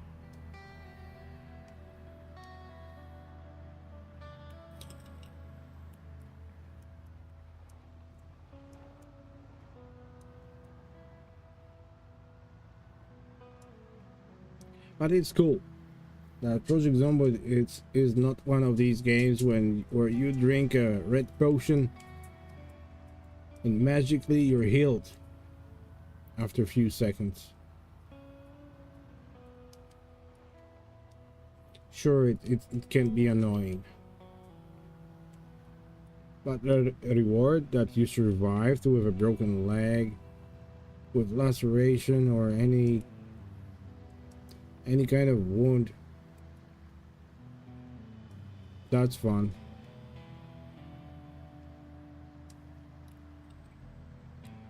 At least for me.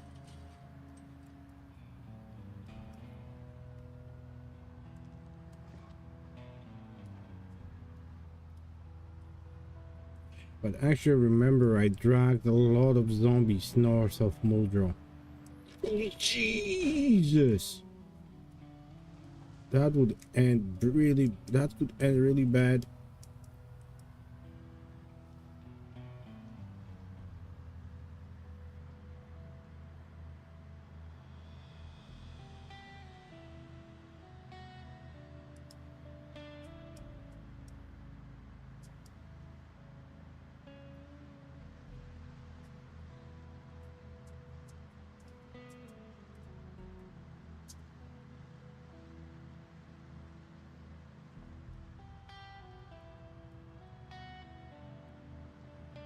But that was a fat finger.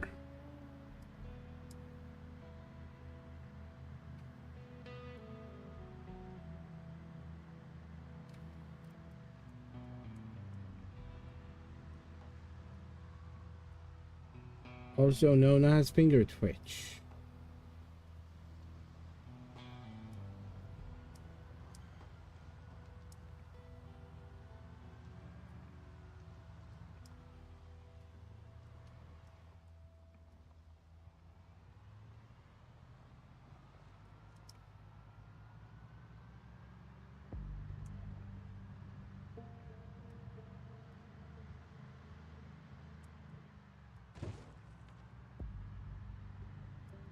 Ooh, a rabbit.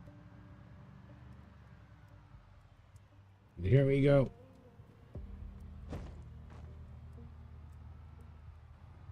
Some of them are actually respawned. Because this area of this warehouse, this is the warehouse that Milner was building up his base while he was looking for Lenora. Then he moved to that restaurant. I believe it's a restaurant.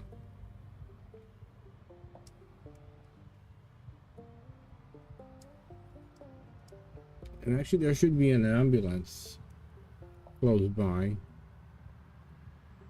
I used it as a decoy for zombies. It didn't work that well. Actually, they're not here. That means they might have migrated.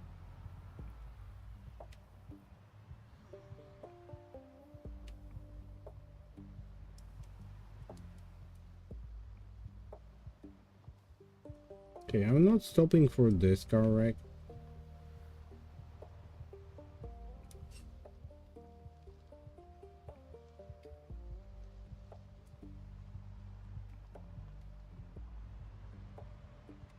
Where's the traffic jam?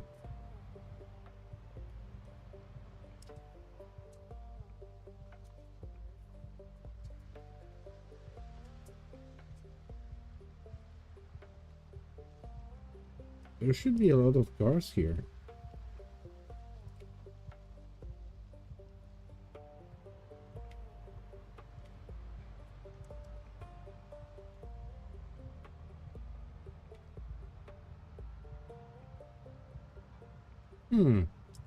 There we go. Oh, not exactly what I wanted, just 2 racks.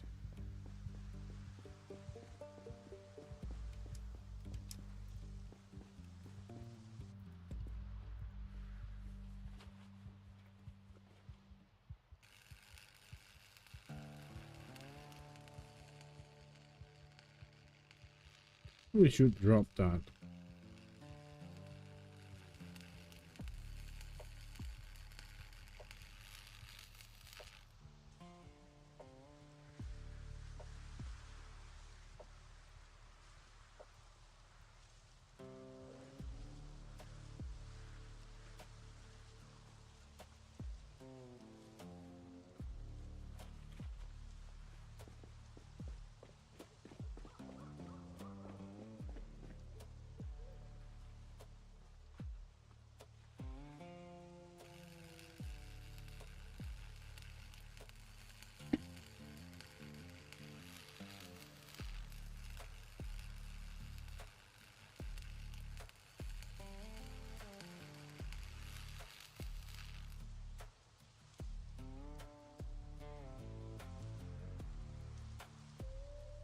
You know what? Let's...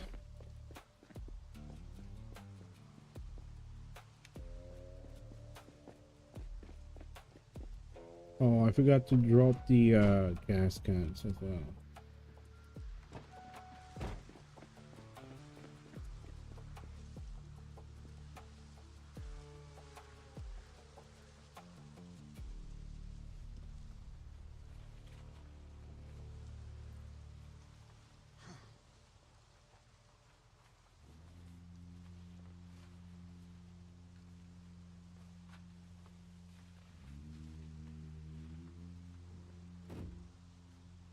Okay, so you can't make something out of it. But why do we need that? Freedom! So good. Ride safely, Mr. Kandashi. We want you in one piece.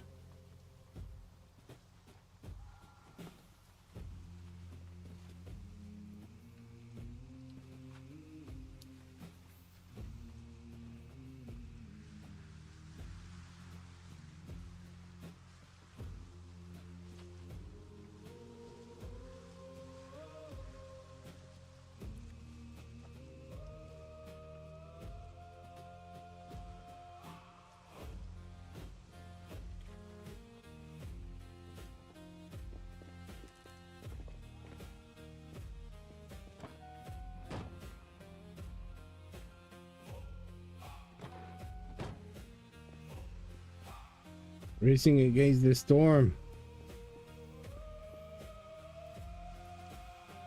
Just be careful.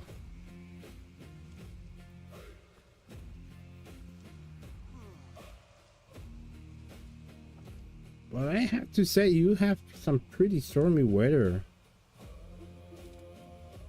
Is it always like that in Florida?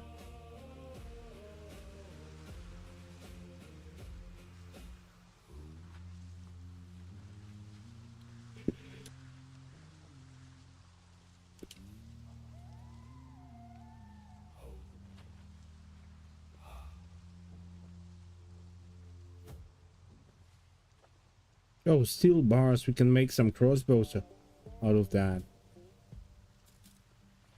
I mean, parts of the crossbow.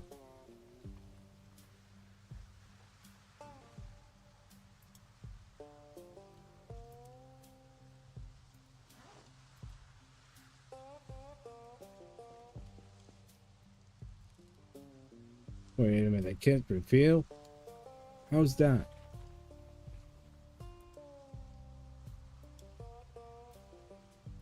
Why I cannot refill the torch?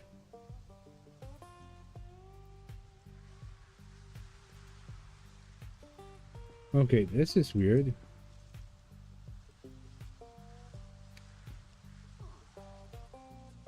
Oh, wow.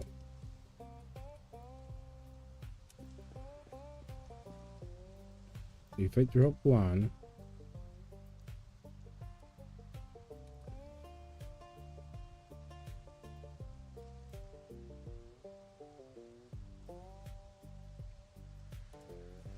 is it too dark?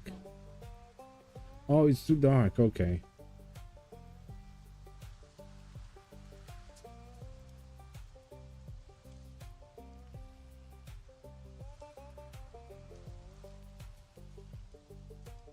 But now I don't have space in my car. Put the tanks.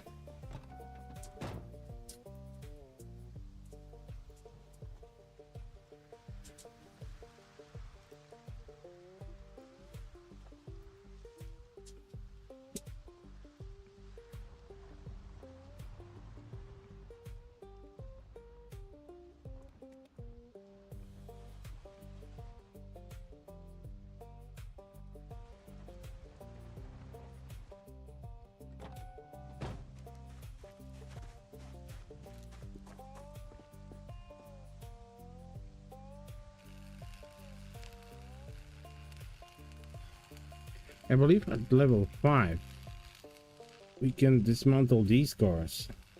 I mean regular cars.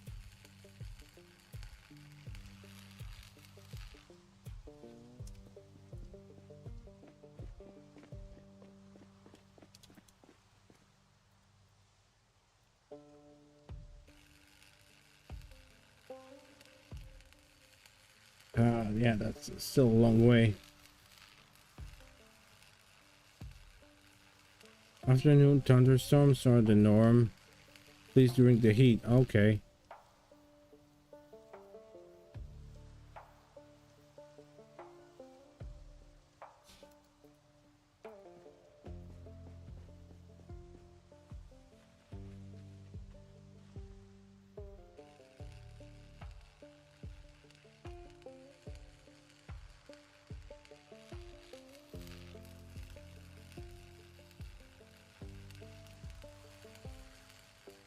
It's only like 30 and a half hour, and then it's right back up. We don't have that many storms here. Okay, I need a refill now.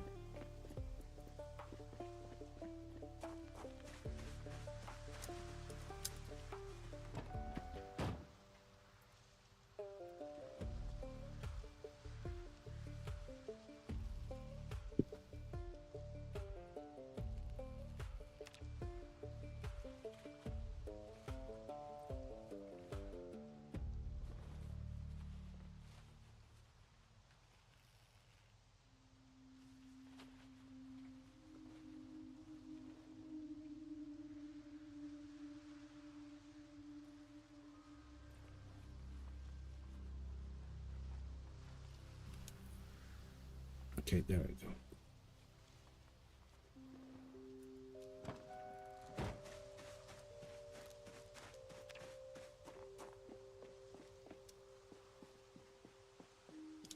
I think I'm limping a little bit less. I think I'm healing. But I will need to grab another car, so I will pick the one with the biggest trunk.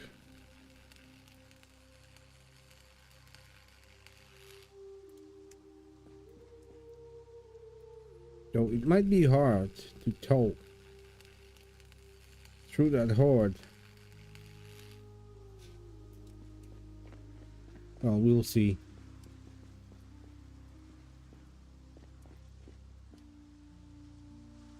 I already used all the things. Jeez. Yeah, let's find a car.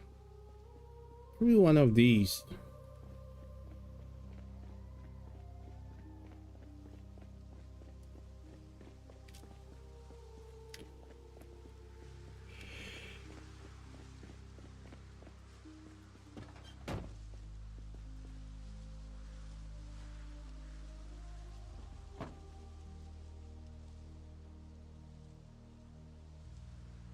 Old welding goggles.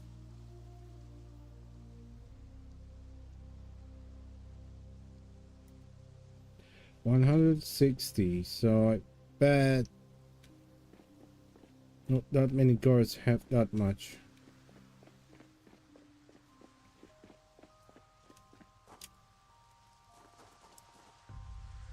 Yeah, that's just 70.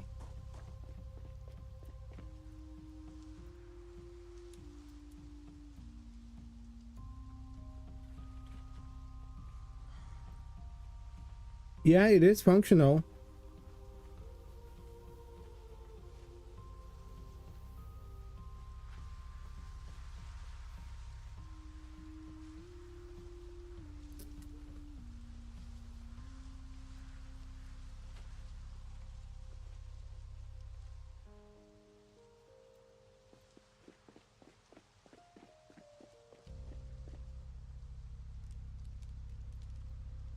Yeah, smokers work just fine.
Have fun, Mr. Insomniac.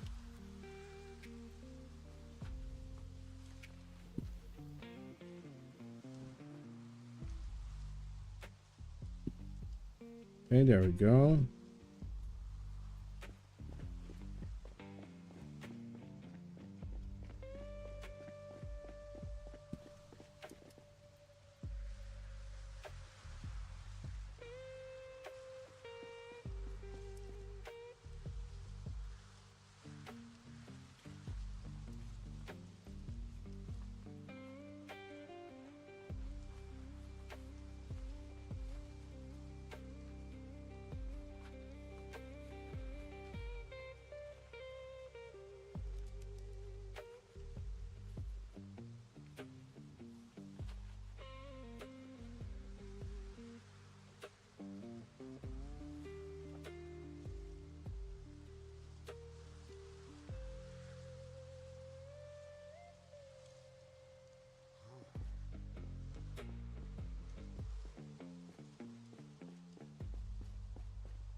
Oh, technically, I could make more space. If I only had rags.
And I have an idea.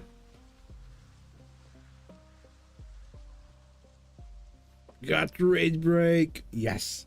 You need to add a trademark there. Awesome.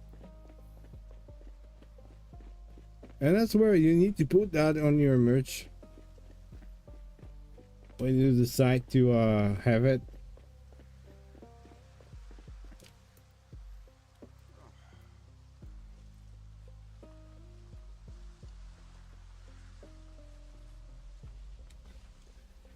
Gatorade break. I love it.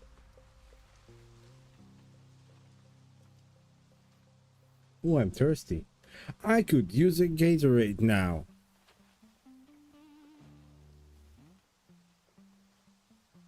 Do we have another bottle somewhere maybe?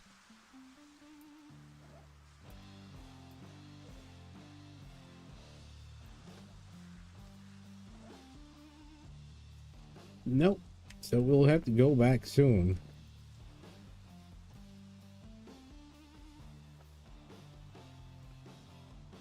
Just gotta survive heavy breathing.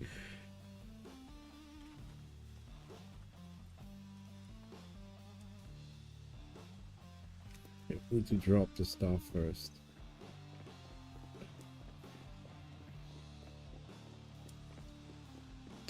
Technically, I don't need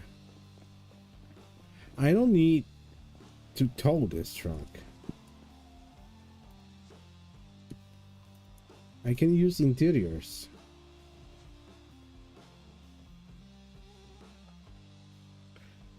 You're welcome, sir.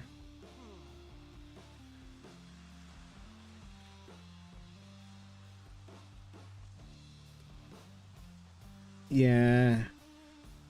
To be honest, I was neglecting shoutouts. I should do it more often. That's my goal here. But I forgot to do it.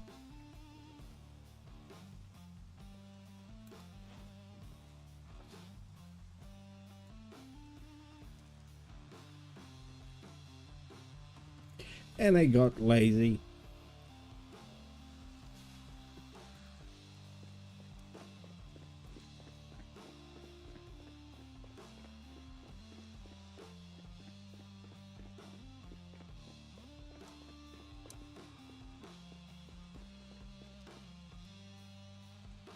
I still have some steel scrap there.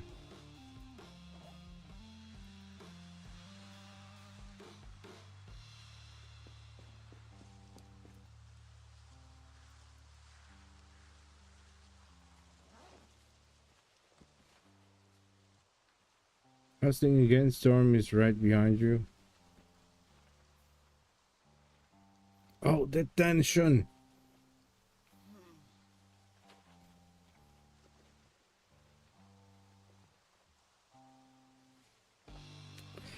I mean, if it's a nice summer rain, I don't mind to ride in the rain. Speed.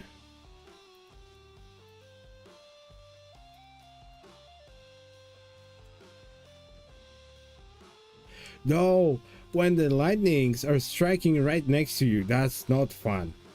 I know because I've been there. And I was riding a bike like really close to a cabbage field on the outskirts of my city. Jeez, that was crazy.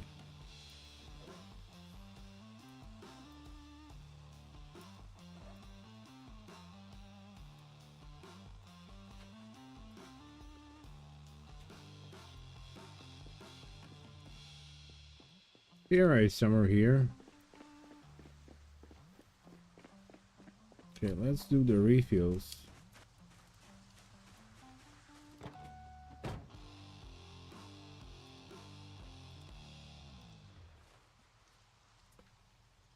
I got sand in my pants, walking through the dunes. Horse mask on my face, looking like a goon. Solar barge in the sky, floating like a fool. Every time I land my butt screams, that's too cool. That song is an accident, but I decided I'm going to leave it.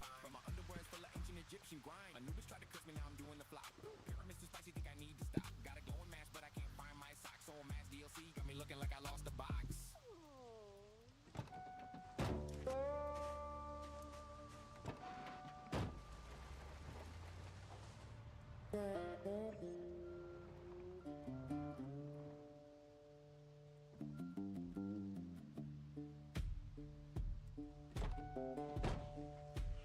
Oh shit.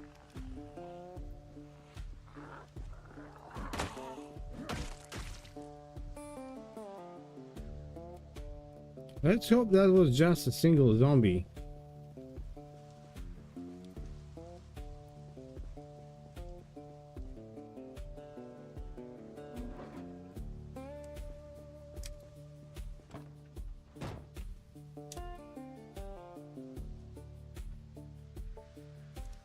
A map of rosewood.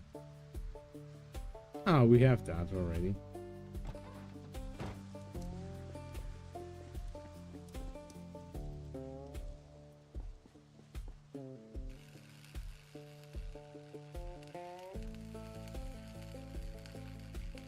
Oh, we're on negative.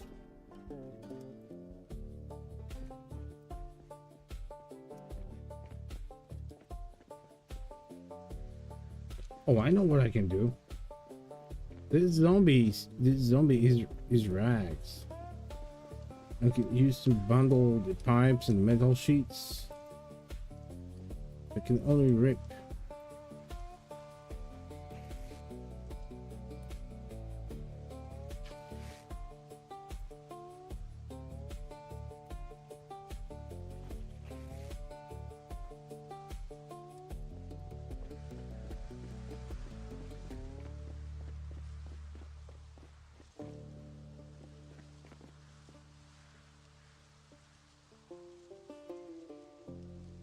Let me guess, I need to drop them.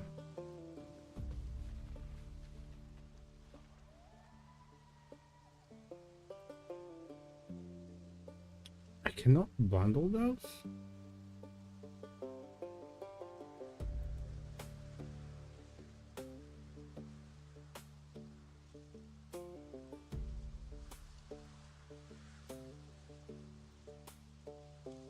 Okay, that's weird. I need to check that.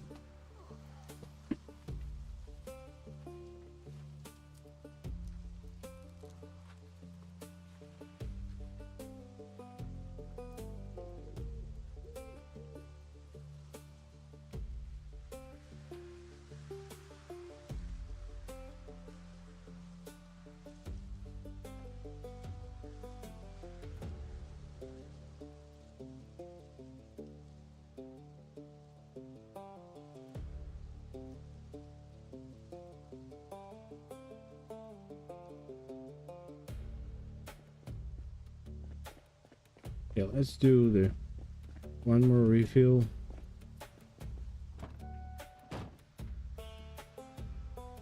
Oh, okay, good. We have water, so we don't have to go back.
Yeah, the more Z's showing up, that's really not good.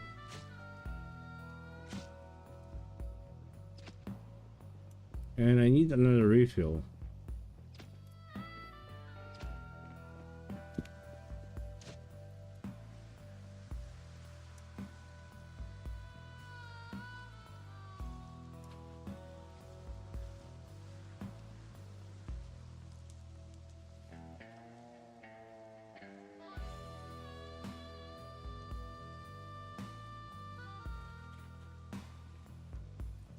You would definitely need more torches.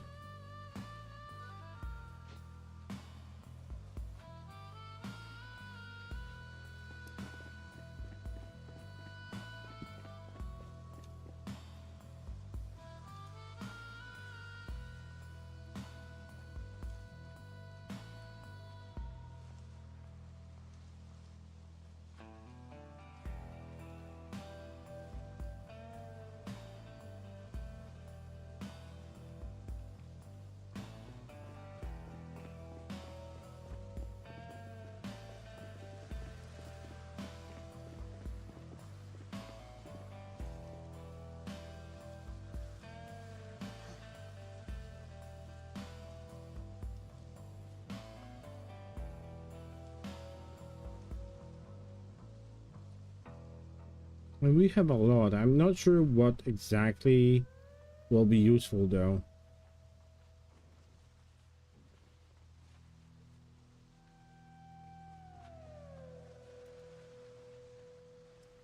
I never went far in blacksmithing.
I should bring the gas, the propane tanks with me actually closer here.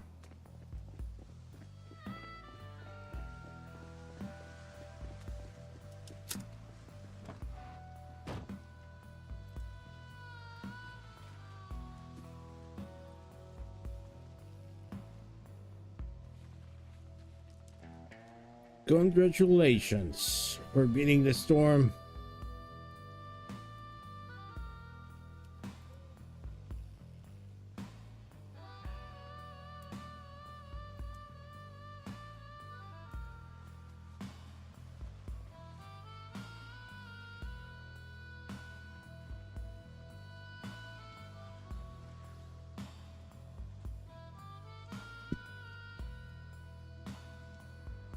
Okay, this one's empty. Where's the other one? And this one is almost empty. Guys, I guess one last run.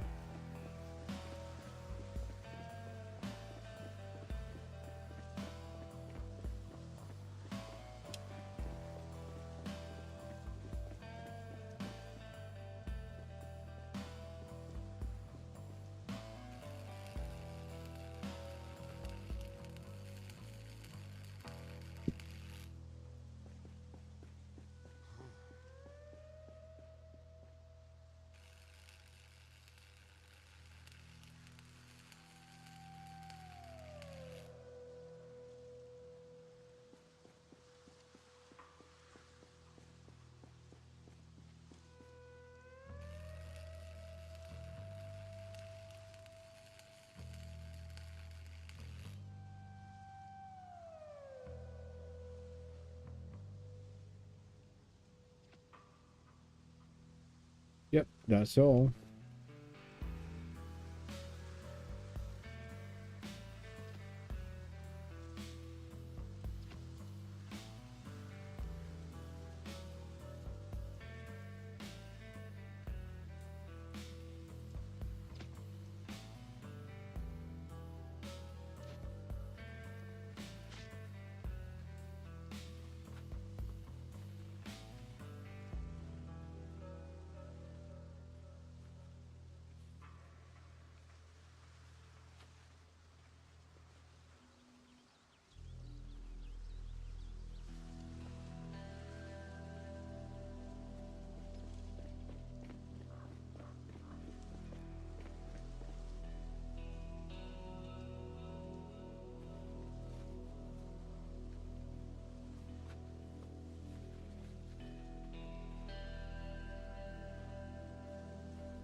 hell was that?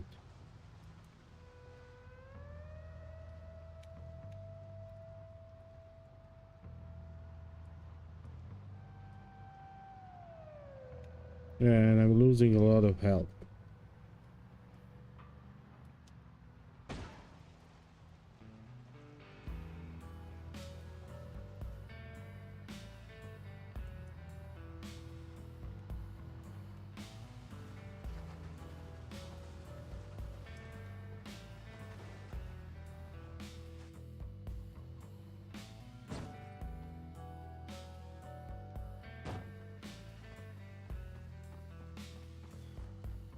I need to eat food fast and drop the weight.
Nice, Mr. Kandachi.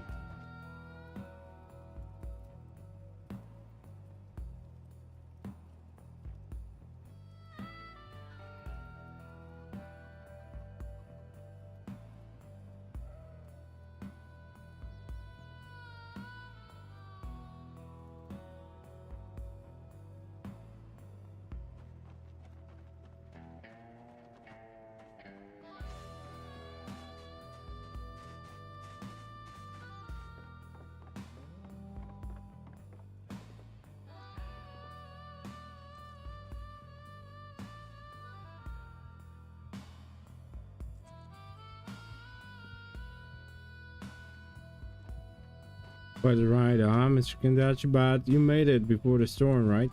The storm didn't catch you. That counts.